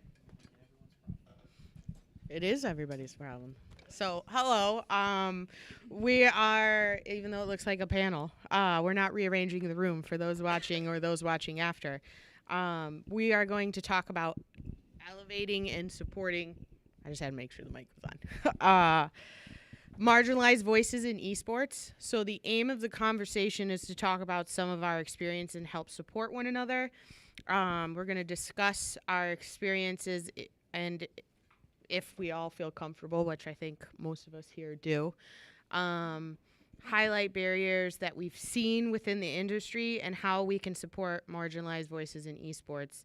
Obviously, it's roundtable. We'll pass around the mic. You guys have one, so you'll pass it that way. Pass this way. I think it's important to start out to have this conversation because as a woman in esports, I am of, I guess, the minority here. I am also in the women's space, probably even more minority because I am extroverted, and obviously have gotten comfortable now talking with the mic. So one of the things I had an experience recently, or last year, should I talk about Call of Duty? Yeah, okay. Obviously, if I'm playing a multiplayer game, it's going to be like PUBG or Call of Duty. This experience was Call of Duty. I was actually at the top of the leaderboard of multiplayer back when I played. Now I'm not. Don't judge me. And I had a young person kind of like talking smack to a kid in the lobby. And I don't normally, I like to listen to multiplayer just because I want to hear how rowdy they get. And there's obviously a difference between attacking people and friendly banter. Multiplayer is not friendly banter. It is attacking people. So this person was attacking a student, a young person. You could clearly tell. And I told them, hey, finally just piped in because they're just going on and on and on. I said, hey, why don't you just mute them? That's a solution. And they're like, well, their parents are letting them play. I'm like, you're not the parent. It's not your job to parent a stranger's kid online. Just mute them and move on with your life, because what are you teaching this child? That this is okay to talk to people this way. And children get learned behavior, and then they will do it, which obviously social media has probably amplified all this as well. But so then the person started attacking me. Now my gamer tag, which I normally don't share, is radiating sugar, which is clearly either a woman's gamer tag or I guess I was attacked saying that I was a gay man, which whatever. It's not going to bother me if somebody attacks me in this capacity ever. But I just let them keep going and running their mouth, which we're not going to talk about what the things I was called on there on stream, but just let them keep going. Still at the top of the leaderboard, remind you, with all this going on. I said, hey, do you got a minute? And he goes, yeah, I do. I said, why don't you Google me? And so if you Google me, because there's only one Danielle Sarikis in the world, hey, you can see that I'm an esports coach. Yeah, always humble brag. But the point is, I shouldn't have to do that. And not everybody in here is going to be able to do that. Not every woman is going to be able to do that. Not every person. So how can we turn around and try to support women within esports? I guess I should have introduced myself too. I am Danielle Sarikis. My pronouns are she, her. I'm Cody McPeak, also she, her. I'm Jenna Savage, also known as Cat Jeans, and my pronouns are she, her. I'm Kyler Plakowski, also known as Ancient Relic, and my pronouns are they, them. Stephen Yunchai, and he, him. Gamer tag Voice Scarlet, thank you. I'll hold this. No, I'm taking over. Anyone can talk at this point. Yeah, so similar. To give a little bit of background, I'm team captain of LTU, as well as the only female on our COD team here. So I've been on the COD team since it started. Started with me. There was a few other girls in the team, and I've been very lucky and fortunate to play with some amazing people. I do play a lot on my own, just because a lot of my teammates were very busy, and a lot of times that I can play is late at night when most of them are sleeping or playing something else. So when I play, I normally mute people. It can be fun to listen to them talk and banter, but I never play with in-game mic because every time I do, especially because I have allergies 90% of the time, I sound like a child or I'm sick. I've been called I sound like a child and I obviously sound like a female. I've been called every nasty name or had every comment thrown at me to a point that I just laugh at it. Last summer I played a lot with my friend Alicia. She goes to Minnesota State, aka Razor, another name drop, casual. I played with her, and there was one night that I wasn't playing very well and just was like having a tough night, and I was just being clowned on and essentially bullied by my teammates.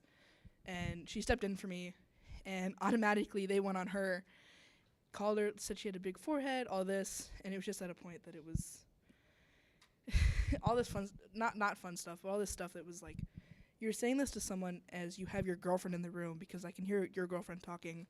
If you're talking to females like this online, what are you saying to your girlfriend?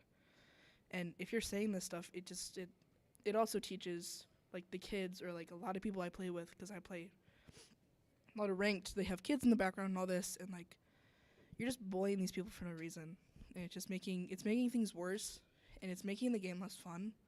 There's many times I've had to shut off for the night just because I've been called all these things, and it ruined my gameplay.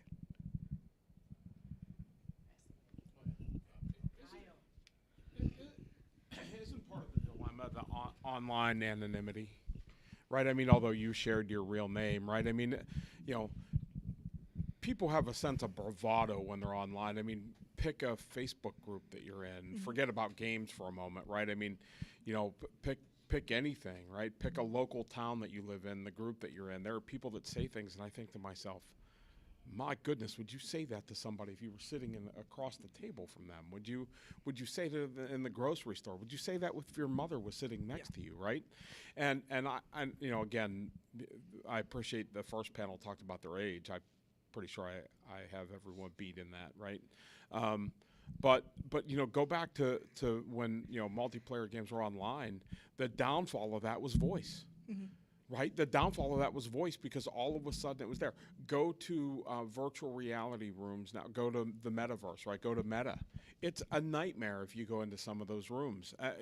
I happen to build script content, that stuff in those 3D worlds, and so the dilemma is you can just mute somebody, right? That's a personal choice. You don't have to listen to it, right? You can go into Second Life and you can ban them, you can remove them. You don't have to see their chat. In other games, I'm sure they have that mechanism.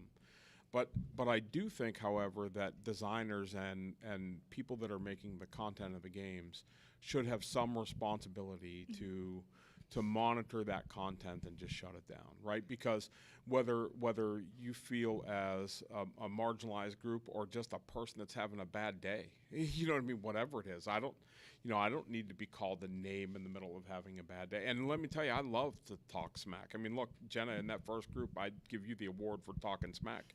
You were subtle, right? You were just sly as ever. I mean, you told Weatherman, I'm not as old as you. I mean, that was just slick and right out of your mouth and funny, and and he didn't take offense to it, right? But where does that line get crossed, right? Where does that go from? And so anyway, I think that online anonymity is really the problem, right? And so, because again, you wouldn't say that in the grocery store. Yeah, I mean, it's kind of weird because obviously you're dealing with a lot of egos, especially in gaming and esports. When you're doing better than somebody or when somebody's doing better than you, it's a chip on their shoulder.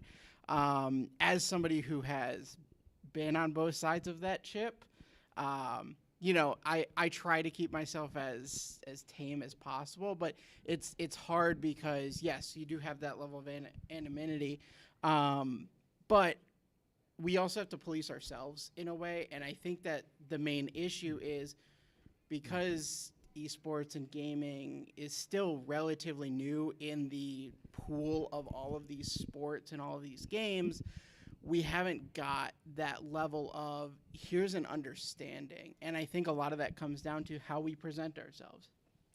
Danielle, you do a great job of saying like, hey, look me up. Like you were very composed in your story and everything. And I think that that's helpful, but you have to show that more universally, and it's really hard to in that situation. So I think that that's one of the places where we need to start is how can we show off that, you know, composure and that better rapport, I guess. And I mean, and going back to your comment about being behind the screen and having the opportunity to shut off, speaking from a player stance, it's a little bit harder because all of my social media is connected to my gamer tag. So if you see me in Call of Duty as Void Scarlet, you can easily go on Twitter and find my social media. And there have been chances. It hasn't happened to me, but I've heard it happen to people where they'll go through your social media, they'll find something to really get you, and just absolutely attack. Yeah. Yeah, no, that's actually happened to me.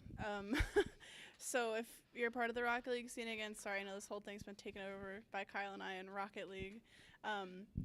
There is something called Six Mans, which, first of all, non-inclusive name, but so you basically queue up with people in your rank, and it's a 3v3, and they have their own ranking system and everything like that.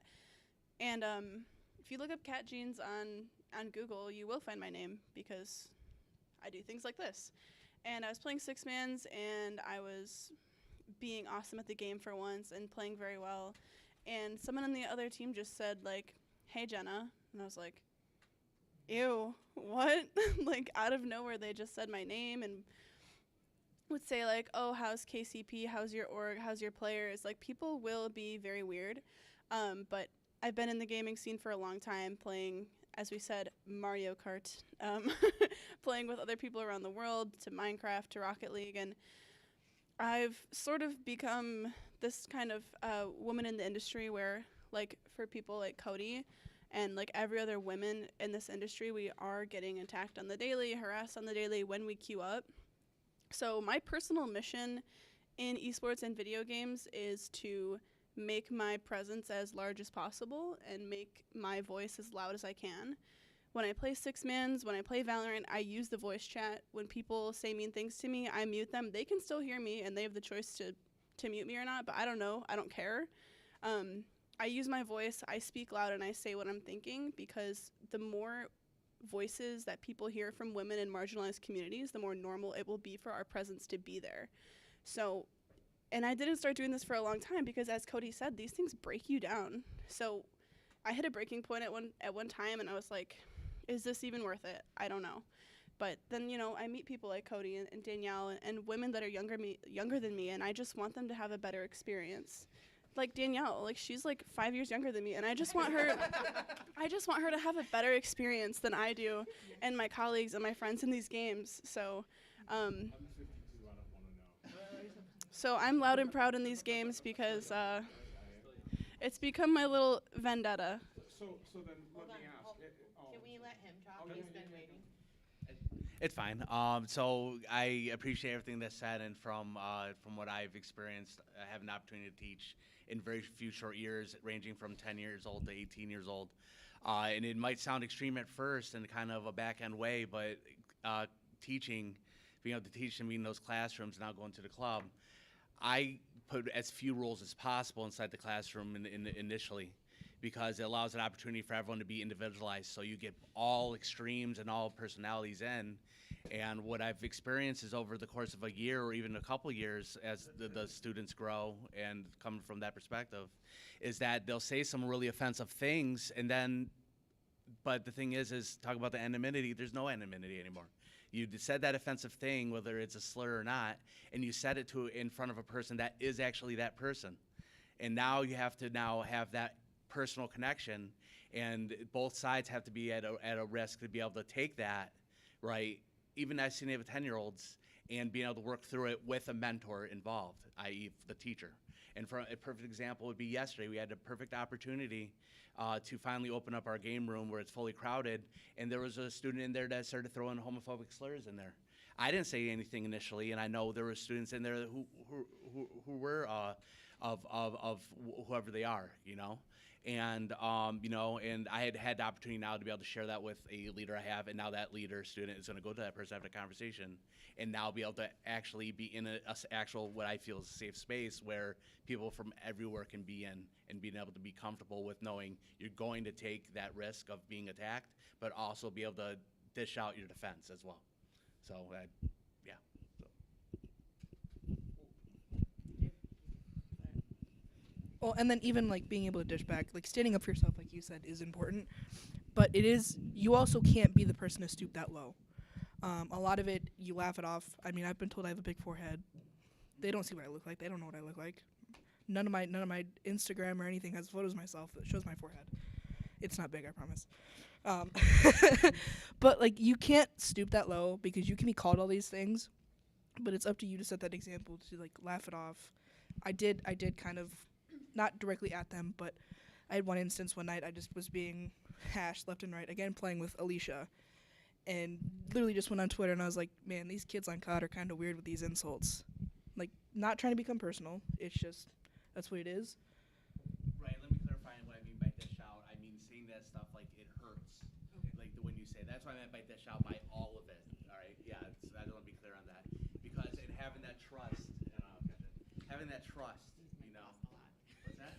I said these might cost a lot. Don't throw them. She thought I was going to throw it. Having that trust and be able to be in that space that you may receive that offensive remark or offensive comments, and being able to know that the environment is going to be safe enough that we'll get through it and the other side can grow as well. So my question was kind of on what you said, is to the panel of maybe everyone's experts, but I'm not, right? So outside of me, you know, if you had to create a sense of community guidelines, right, that you could enforce, what would that look like? You know what I mean? Like, what would that look? So like for instance, taking again, I know this is esports, but like when Second Life was created, right, the 3D world Second Life, right, it was created with certain rules, right? You couldn't kill anybody, you couldn't steal their stuff, and you have the ability to mute somebody, and if you own the land, you could ban them out, right? Those 4 rules. Then after that, it didn't matter. You wanted to dress up like a dog, you wanted to look like a cat, you wanted to play a dinosaur, you wanted to be a whatever you wanted to do, whatever you wanted to say, you can go do it. Inside of those 4 rules, I had control of everything, right, as a player. So now, like, and I say this because of the reason I came, right, to this whole event was because I'm opening up that community thing that I was talking about. And so if I have to go create guidelines, I'm looking for some suggestions. What makes that inclusive? What are those guidelines that I should be putting up there, knowing that I want that to be for that small town community? What are some suggestions that the team has? I'll actually start with a game that I know least about, but I do know this. Riot makes League of Legends. Riot keeps everybody's chat logs.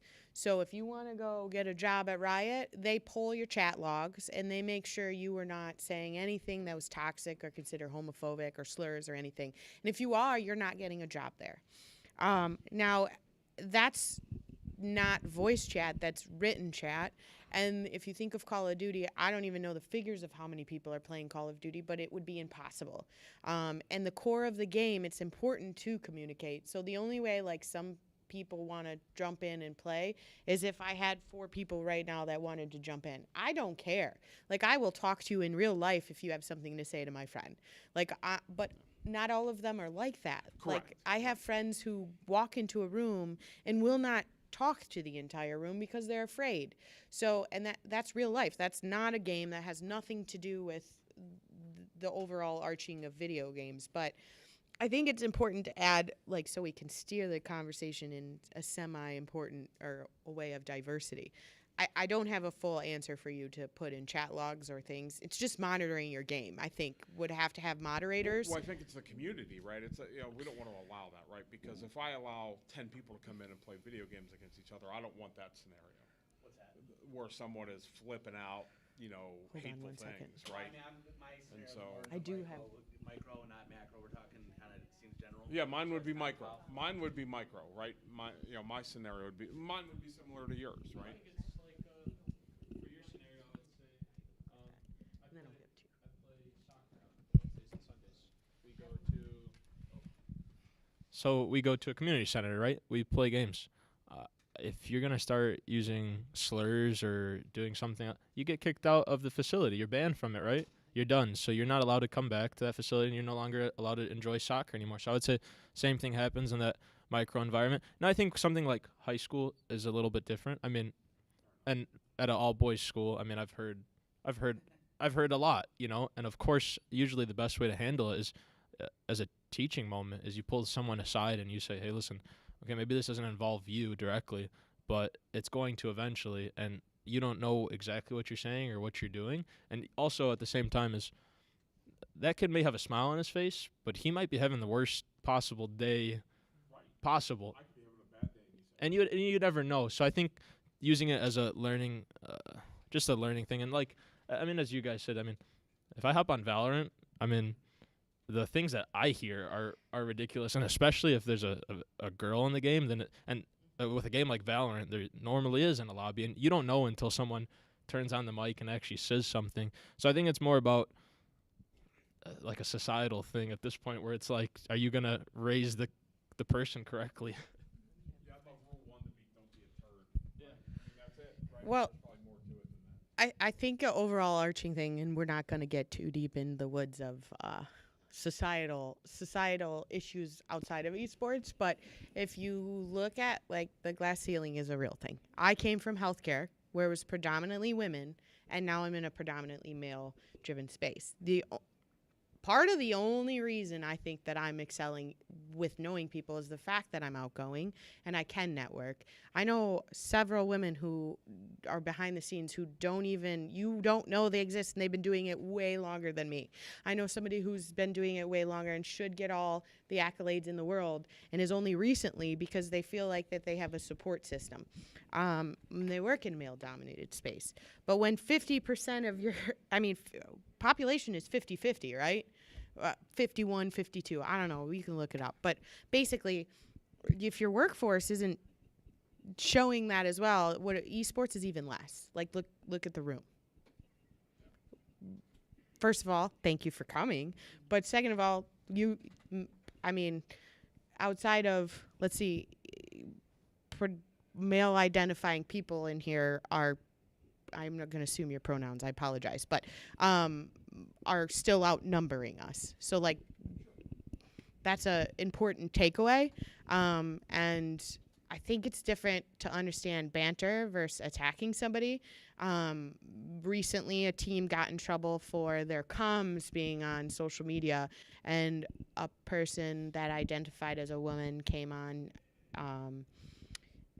playing. The team found out that it was a person identifying as a woman, and they made a joke about it. And there were repercussions.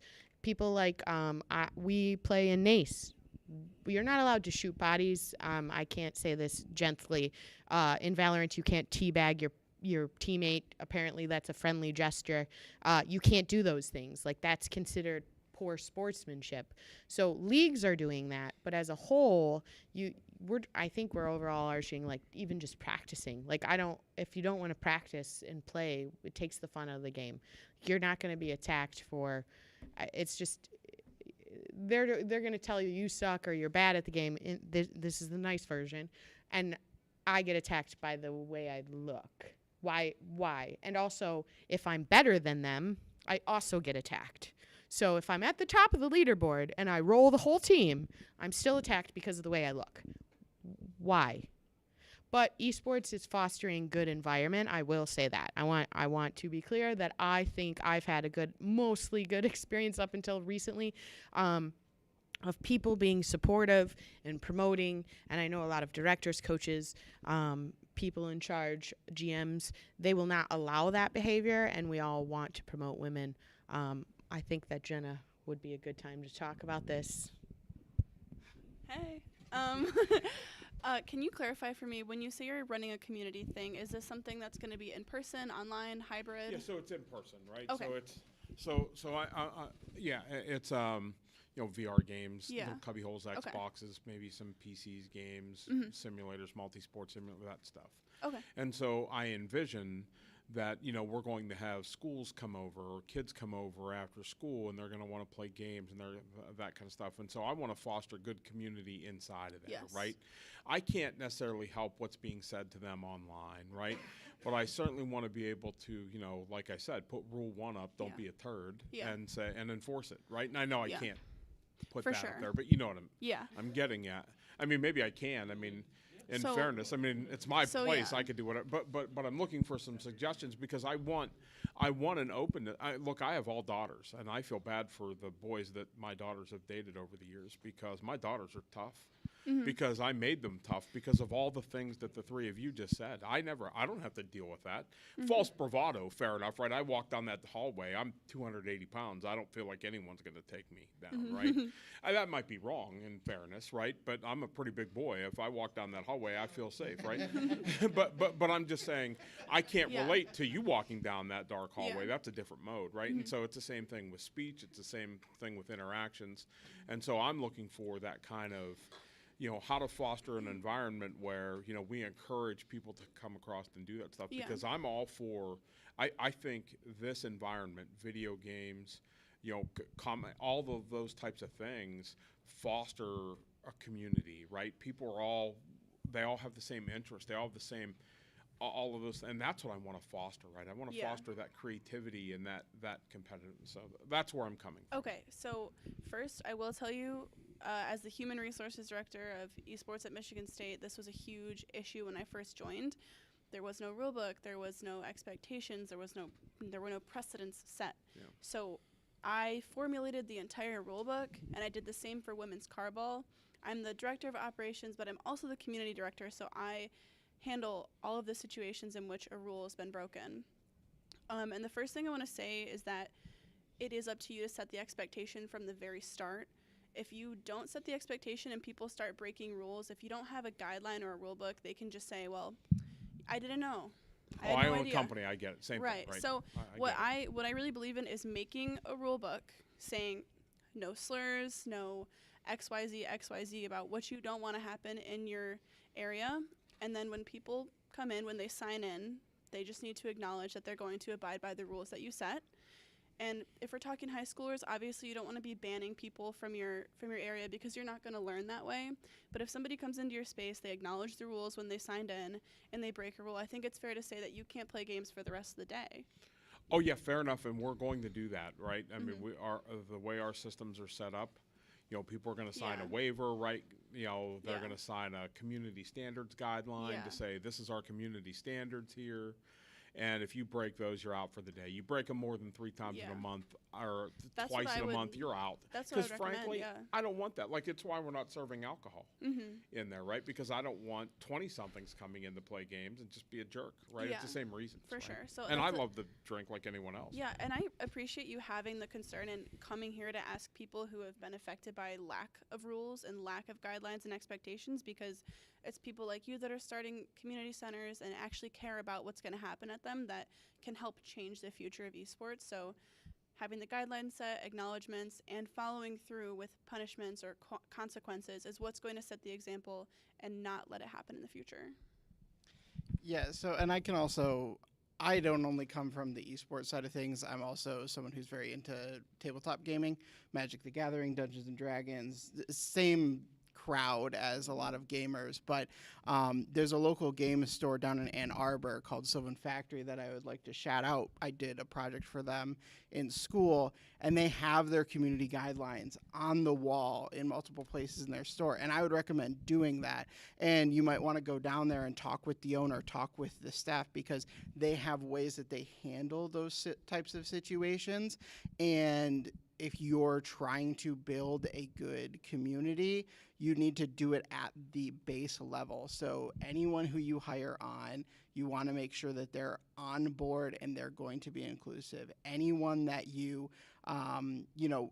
bring to the opening event or anyone who you're inviting, you want to make sure they follow those guidelines and they're bought into it, because if you don't build that community first, it's going to be a lot harder to course correct. So I would definitely talk to people who are starting those types of things. I am not one of them, but I can point you in the direction of people that I've seen who are doing these things. And I'm sure I could find on one of my computers a list of what their community guidelines are. But it's something that you have to start from the beginning, and you have to build it from there. We opened August 1st, and that's why, again, I found the Facebook ad for this. I wanted to come here. I thought that was kind of interesting. Let me go find out about it. I'll make sure to come stop by. Yeah. No, not that. I do have 3 monitors, but it's not that intensive. More so for Cody specifically, but what has it been like for you to have a role model in place in the program that you're currently at, someone that you can look up to in maybe a different way than Was he a than plant? other people? Wait, I have a role model. I'm kidding. No. So I'm very lucky. I'm very fortunate. I have, of course, Danielle, but I have a whole group of mentors. Danielle, of course, being the first one because I'm like her, not her mini me, but I'm like I've learned a lot from Danielle. I've been very lucky. As long as as well as Danielle, I also have people like Full Sail, the whole Esports and Coffee. There's our plug. Which is super nice because these are people that have been doing it longer than me. Okay, hope you can still hear me.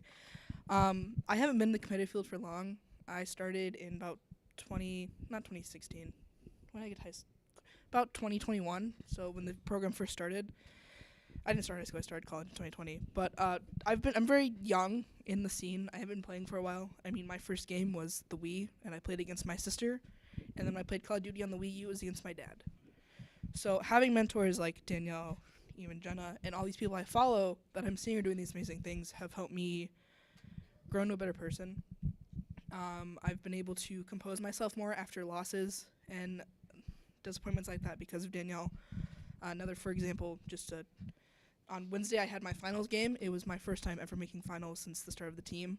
I've played with 3 amazing people. Got to give a shout out to Cody, Amari, and Jake. They were going into it really like go lucky, happy. We were very happy. It was a little bit more for me because I dedicated my season to someone close to me. So I was locked in. Did not play the game that I wanted to, but I couldn't break down for them. I automatically stood up. I was like, guys, I'm proud of us. Was able to keep my composure. Did not break down until I was in my car by myself. But something sound not great, but something I learned from Danielle, just like composing yourself.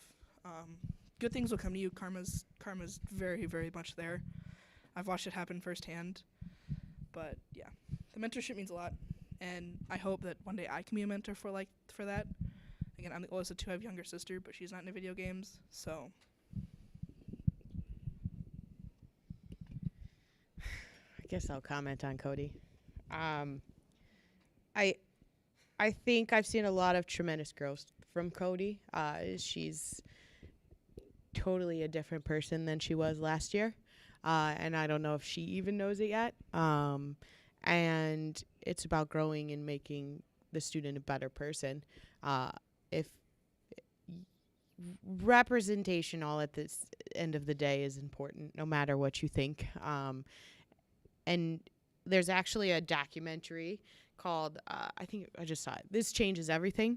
It actually talks about the movie industry and how in silent films, women were predominantly the everything, like camera people, directors, all of these things. And then when the film industry shifted to sound, basically women got pushed out of the entire industry, and they created, I guess the Actors Guild, we'll call it. I'm probably quoting it wrong.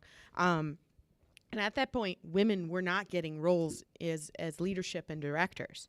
And so the whole premise of this documentary is like, and I guess it's important to say that they talked about how 2 women in a film they wouldn't pass this test if they didn't. What? The Bechdel test. Yes, thank you. The Bechdel. Thank you. You don't pass the test. Here, you want to sell it? Yeah, so the Bechdel test is essentially, I don't know word for word, but essentially when 2 female characters talk, they can't talk about romance or another male character, and it has to be for at least 7 minutes, I think. Many films do not pass this test. They also have to be named. Yes. Thank you. Fun fact, Lord of the Rings, the first movie, does not pass. Lord of the Rings does not pass the Bechdel test. So it talks about this. It's a very I love all these films, believe me, and I didn't really think a lot about this until I am actively leading young women, and thinking like, what did I do to get to this point? And this is the pinch me moment, right? Like we said before. But the point of that whole thing was to say, if we're feeding young people that, if you look at this, you have to watch the documentary, and you can feel free to DM me later about it once you have watched it. That if we're feeding young people, namely young men, that they're the best in the world, and women are meant to serve men or aren't talking about anything of importance, like they're just talking about, oh, he's so wonderful, I love him, in this film, why would our society do the same thing? So it's saying, like, media is pushed down our throat and we continue to do those things, so we need to do better in film, which is also in esports. I'm sure video games, actually, I would be real interested to see if any of them could even pass that at all. I don't think any of them could pass that test. But I mean, Animal Crossing. Because there's no talking. How can you not pass something when you're not talking? What's your name, Annabelle? Annabelle. What's Isabel? Man, I don't judge me. I have 400 hours in the game. Anthony, if you're watching this, we need your 1,600 hours? Andrew, whatever your name is, a name. Mage, our little student assistant. But I'd even say, again, like going off everything, setting an example. That's how I've grown the most. Again, I've come from not competing very long. I'm not the best player on my team. If anything, I'm bottom, but it's up to me to uplift them. Because, listen, if you're not the best, you act like it. Have an ego, but be humble. Because you can be as egotistical as you want. You can say, oh, I'm the best person on the block, but, again, you can't be the best person on the block, but you can't have a block in a community if you're going to be toxic. And even before playing esports, that sounded wrong, playing Call of Duty, I played softball since I was 4. I obviously didn't make it to college, didn't make it past high school, but the things I learned on the field of, if you're in the dugout, you're cheering. You're supporting your team. If you're benched, cool, you strike out, cool, you have 3 seconds, reset, and you're back in there cheering your team. Because if you're going to hold the grudge, the team's not going to win. You can't have success if everyone's down. Again, you're only as good as your weakest player. And if that's you, okay, uplift your team. Every time I started a habit of posting after every game, and I've kind of indirectly named our COD team the boys, TM and I. I'm naming the boys before me. I sounded like a frat guy. I'm naming my teammates before me because they're putting in a lot of work, and I have to give them that credit. Because if Cody wasn't carrying me in ranked, and Marco wasn't carrying me in ranked, I'm getting there, then I wouldn't be able to be the person I am. Well, I have a suggestion for, and again, I'm new to this, right? Please understand that my perspective is from running a business, right? But those of you that run teams, there's a book called The Essential 55. Have any of you heard of this book? It was a teacher that was teaching in like predominantly, more affluent areas.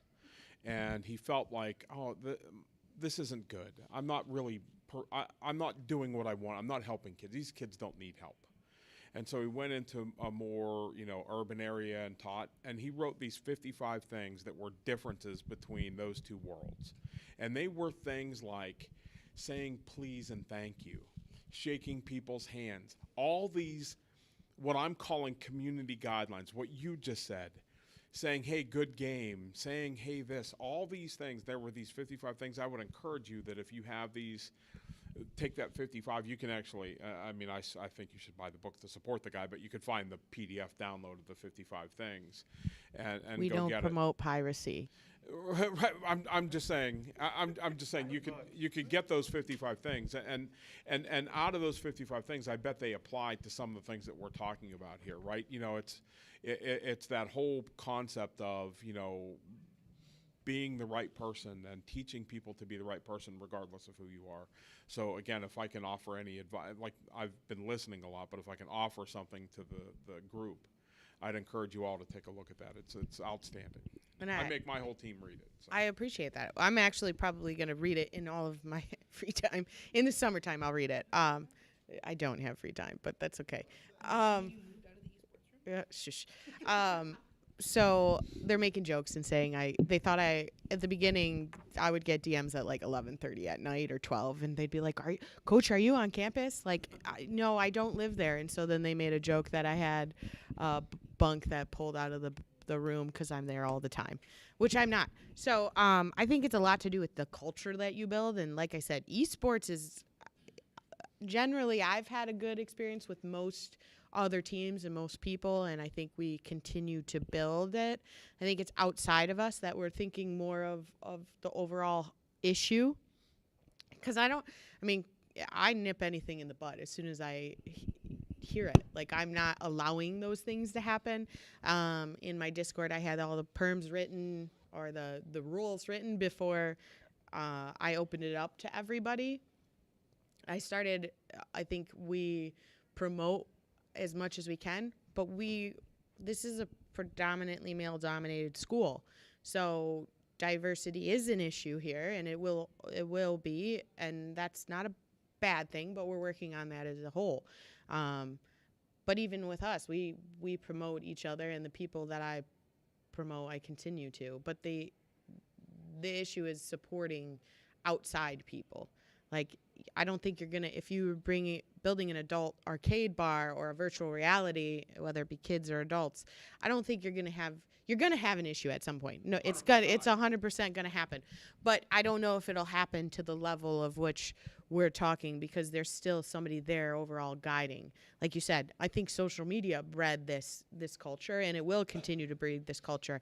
And the younger generation, younger than actually Cody, like my cousin's 18, and his whole group of friends have stopped using social media. So I think that because they don't like to see what it's doing to people.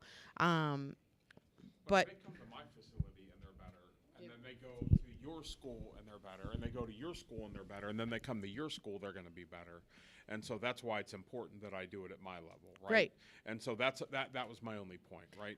And so it's Ron Clark, by the way, is the author, if you're looking. I just looked it up.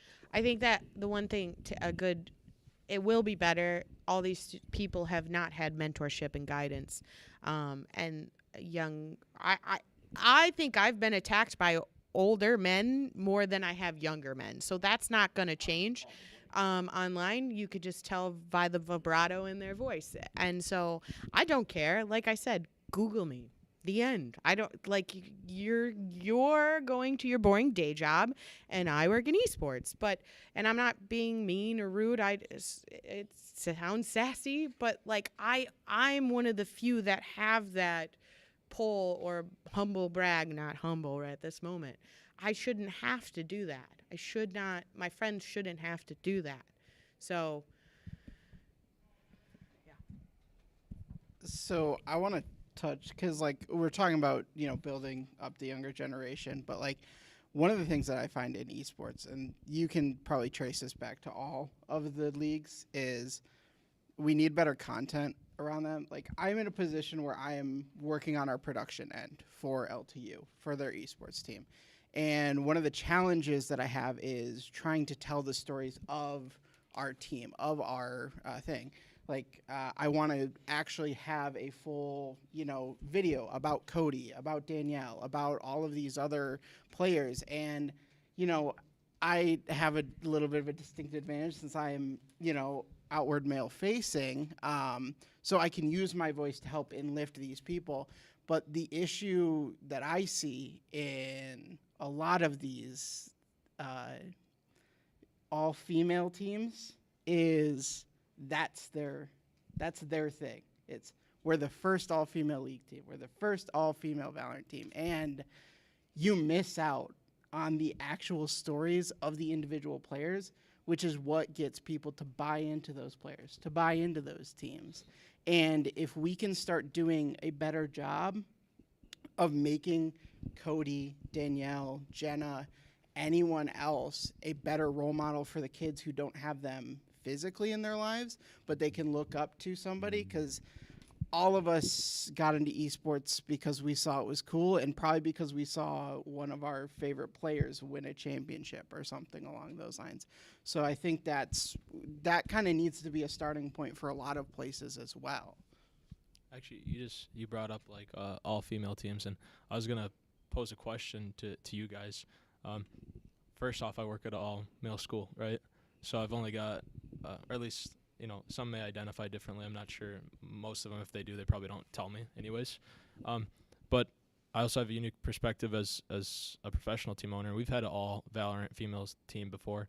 And I just wanted to kind of pose a question, because for me, I see esports as like this great equalizer where it doesn't matter what race you are, it doesn't matter what gender you are, it doesn't matter, like, behind the computer, if you're good enough to play, you're good enough to play. And as an owner, if there was a player that, it doesn't matter how they identified or how they look like, if they're a great player and it was a good signing and it was a good deal, I would do it. So for me, I felt kind of weird signing an all Valorant team that was like a female team, because I was like, well, some of these girls are just good enough to play on the normal league. So my thought process behind it was, how do you guys feel about, something like women's carball or something like VCT for women's Valorant and stuff? Like, how does that all kind of work? I have a different perspective, but not a bad one. I'm going to sit way over there when you gotta answer. Yeah, no, the claws may come out from cat jeans. Charge of the whole. Here we go. Steven's about to get smacked around. No, he's And I'm gonna go not. way over there. You're lucky Kyler's in the middle. I'm just kidding. Right in the middle. Good for you, right? I'm just kidding. I totally understand that your question is not coming from a place of malice. I totally understand if you're not a woman in video games, it's incredibly hard to understand the point. Because like you said, from an outside perspective, us three on a video game don't have any disadvantages comparatively from your perspective. But I've talked about this a lot. So one of the first barriers that I want to talk about women in gaming is just like how Danielle spoke about when she was a child, she was not allowed to play Mortal Kombat because it was too violent. Would that be different if she was born a boy? Probably. I also, as a child, was discouraged from playing video games, and whenever I would hop on the computer just to play Minecraft, I would be told to stop doing that. That's like a thing that boys do. Video games aren't for girls. We all grow up with the stigma that, what our parents and grandparents and families put on us is that video games traditionally have always been something that were played by men. So that's the very first barrier that you face as a woman in esports at a young age. So we don't get to put in the same amount of time. We don't get the same support from our families, or even if young men aren't supported, they're not usually denied access to video games. So growing up, I got to play a lot less than I would have wanted to, and I'm sure that rings true for many women. And then the other part of it is that you have to think about how many women get discouraged from continuing on a pro path just because of the harassment that they face for being a woman in that space. There's been one female woman pro Rocket League player named Karma, and I don't want to speak on her behalf or tell her story for her, but she's not a pro anymore, and the amount of harassment and toxicity and just awful things that she was told and heard throughout her career, before and after, is insane. And I don't want to invalidate the experience of men in video games, because it's true. Everyone behind a screen is a keyboard warrior, and everyone here, if you've ever logged into a game, I know you've been told some nasty things, but from a woman perspective, we get those nasty things on top of what we get for being a woman. So Women's Carball League exists so that women have a safe and inclusive place to hone their skills. We don't replace RLCS. Many of our women competitors play in RLCS. So we hold our competition on the off days in between so that they can come and play in our competition, refine their skills, have the support they need, absence of toxicity, and then go play in RLCS with the support they received from us. And I know at an all-male school, it's a different story. You don't have, a league to make for women, but I would really encourage you to have someone like Danielle, Cody, or myself just come talk to the kids at your school and normalize the presence of women in esports, because at an all-male school, it's probably not normal for them. Normalize the presence of females at the school. Right, so I think it would be really beneficial. I mean, honestly, it's the truth, because you go throughout it, and then, I went there, and, going 4 years, and the only females you're talking to are teachers. Mm-hmm. So there's a power dynamic there. And I think it would be really great, not only for someone like Danielle, Cody, or I, to speak as an authority or a figure just to have, I would come and play with them. Like, I will come kick some kids' butt at Rocket League. I will show them that we are here, we exist, we can be worse, we can be better, we're here. And I really, really would encourage you to have some women come and just show that. I had a quick thing to say. Sorry. So I agree with you about the women's carball and I guess VCT. making an environment where they can practice and play and feel safe. I guess I was thinking about it from the owner's point of view, like, because I remember 2 or 3 teams reaching out to them because I was very interested in doing a women's cardball team, and I just remember that the price point was almost the same as like RLCS level price point for a lot of it. So I was thinking to myself from a viewership perspective, do you go for an RLCS level viewership? Do you go for women's cardball? But I wasn't taking into consideration, oh well, this is like a place that it could be fostering a community / practice to get to that. So what you're saying is you're not trying to replace RLCS for women, is you're trying to support the scene to get people in there, which makes total sense. I didn't really think about it like that when I brought it up. Yeah, well, I'm glad I could shed some light on that. I mean, I know like women in engineering, women in STEM has been a big push, especially like I went to Purdue. That's an entire department. My wife's mother worked in women in engineering as trying to push more females towards STEM, towards engineering. It's just fostering a different kind of community for support and role models and leadership that they otherwise wouldn't have had. So, I really like Jenna's stance on it because without hearing the stance, I agree in the sense that, like, I don't think there needs to be a separation. There's no reason to. It doesn't have to do with your strength. It doesn't have to do with anything else. Inherently, I guess, I shouldn't say this, but women have a tendency to be better at multitasking. So arguably, they might end up being better at some point. We don't know, but I'm not going to go on to say much more about that. But I think that, like, for instance, the Valorant team, I like the method behind of what Jen is saying. I think the Valorant team situation is more, correct me if I'm wrong, they got a cutback or they got funding for creating those teams. So are you doing it for the right reason or the wrong reason? There's another really curveball for you. I won't really do panels unless they have like valid conversation points. And I know I'm 100%, I will ride the diversity hire train.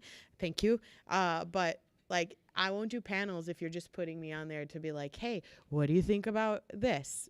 And at no point we did bring it up, I think, naturally at some points in our panel previously, but I don't think any of it really talked about diversity and things like that. The aim of this was to talk about it and have a discussion. So, because I get asked to do literally all the panels because it's 4 men sitting next to me and then me. So like, and I know a lot of women in esports won't do panels unless there's actually validity behind the questions and it's not just to have a checkbox.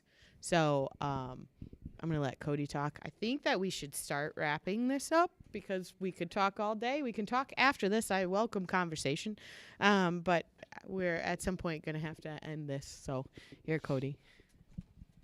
Damn, I could end. My point was kind of go off what Jen had said about like the video games being focused more towards male side. I'm the oldest of 2 females, and I was raised by my wonderful parents to be, if any guy can do it, I can do it. I grew up my dad always saying, name one thing a guy can do that a girl can't. Can't name anything. I tried naming it all, trust me. I've been going on 20 years trying to name something. Nothing comes up.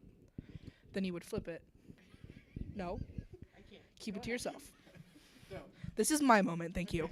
Then he would flip it, and he told me to name something a female could do that a guy can't. I can name quite a few things. I'm not going to go in detail because this is public space. But yeah, so I was raised being told that I could do anything, and that kind of made my head big. I also was not pushed into video games as a kid. I was told to go outside, hence why I focused on softball and being outside. But taking that experience that I've learned and knowing people, like I have a few friends that were only children and or was the youngest sister and had to turn to something because her family really wasn't giving her much attention, and using the video games, they become an escape. So even no matter race, gender, etc., video games are an escape. We're just trying to have fun. Honestly, the world sucks. It's tough. Life sucks. I'm not trying to be like low, but we're all playing video games for the same reason. I'm not playing to go make money.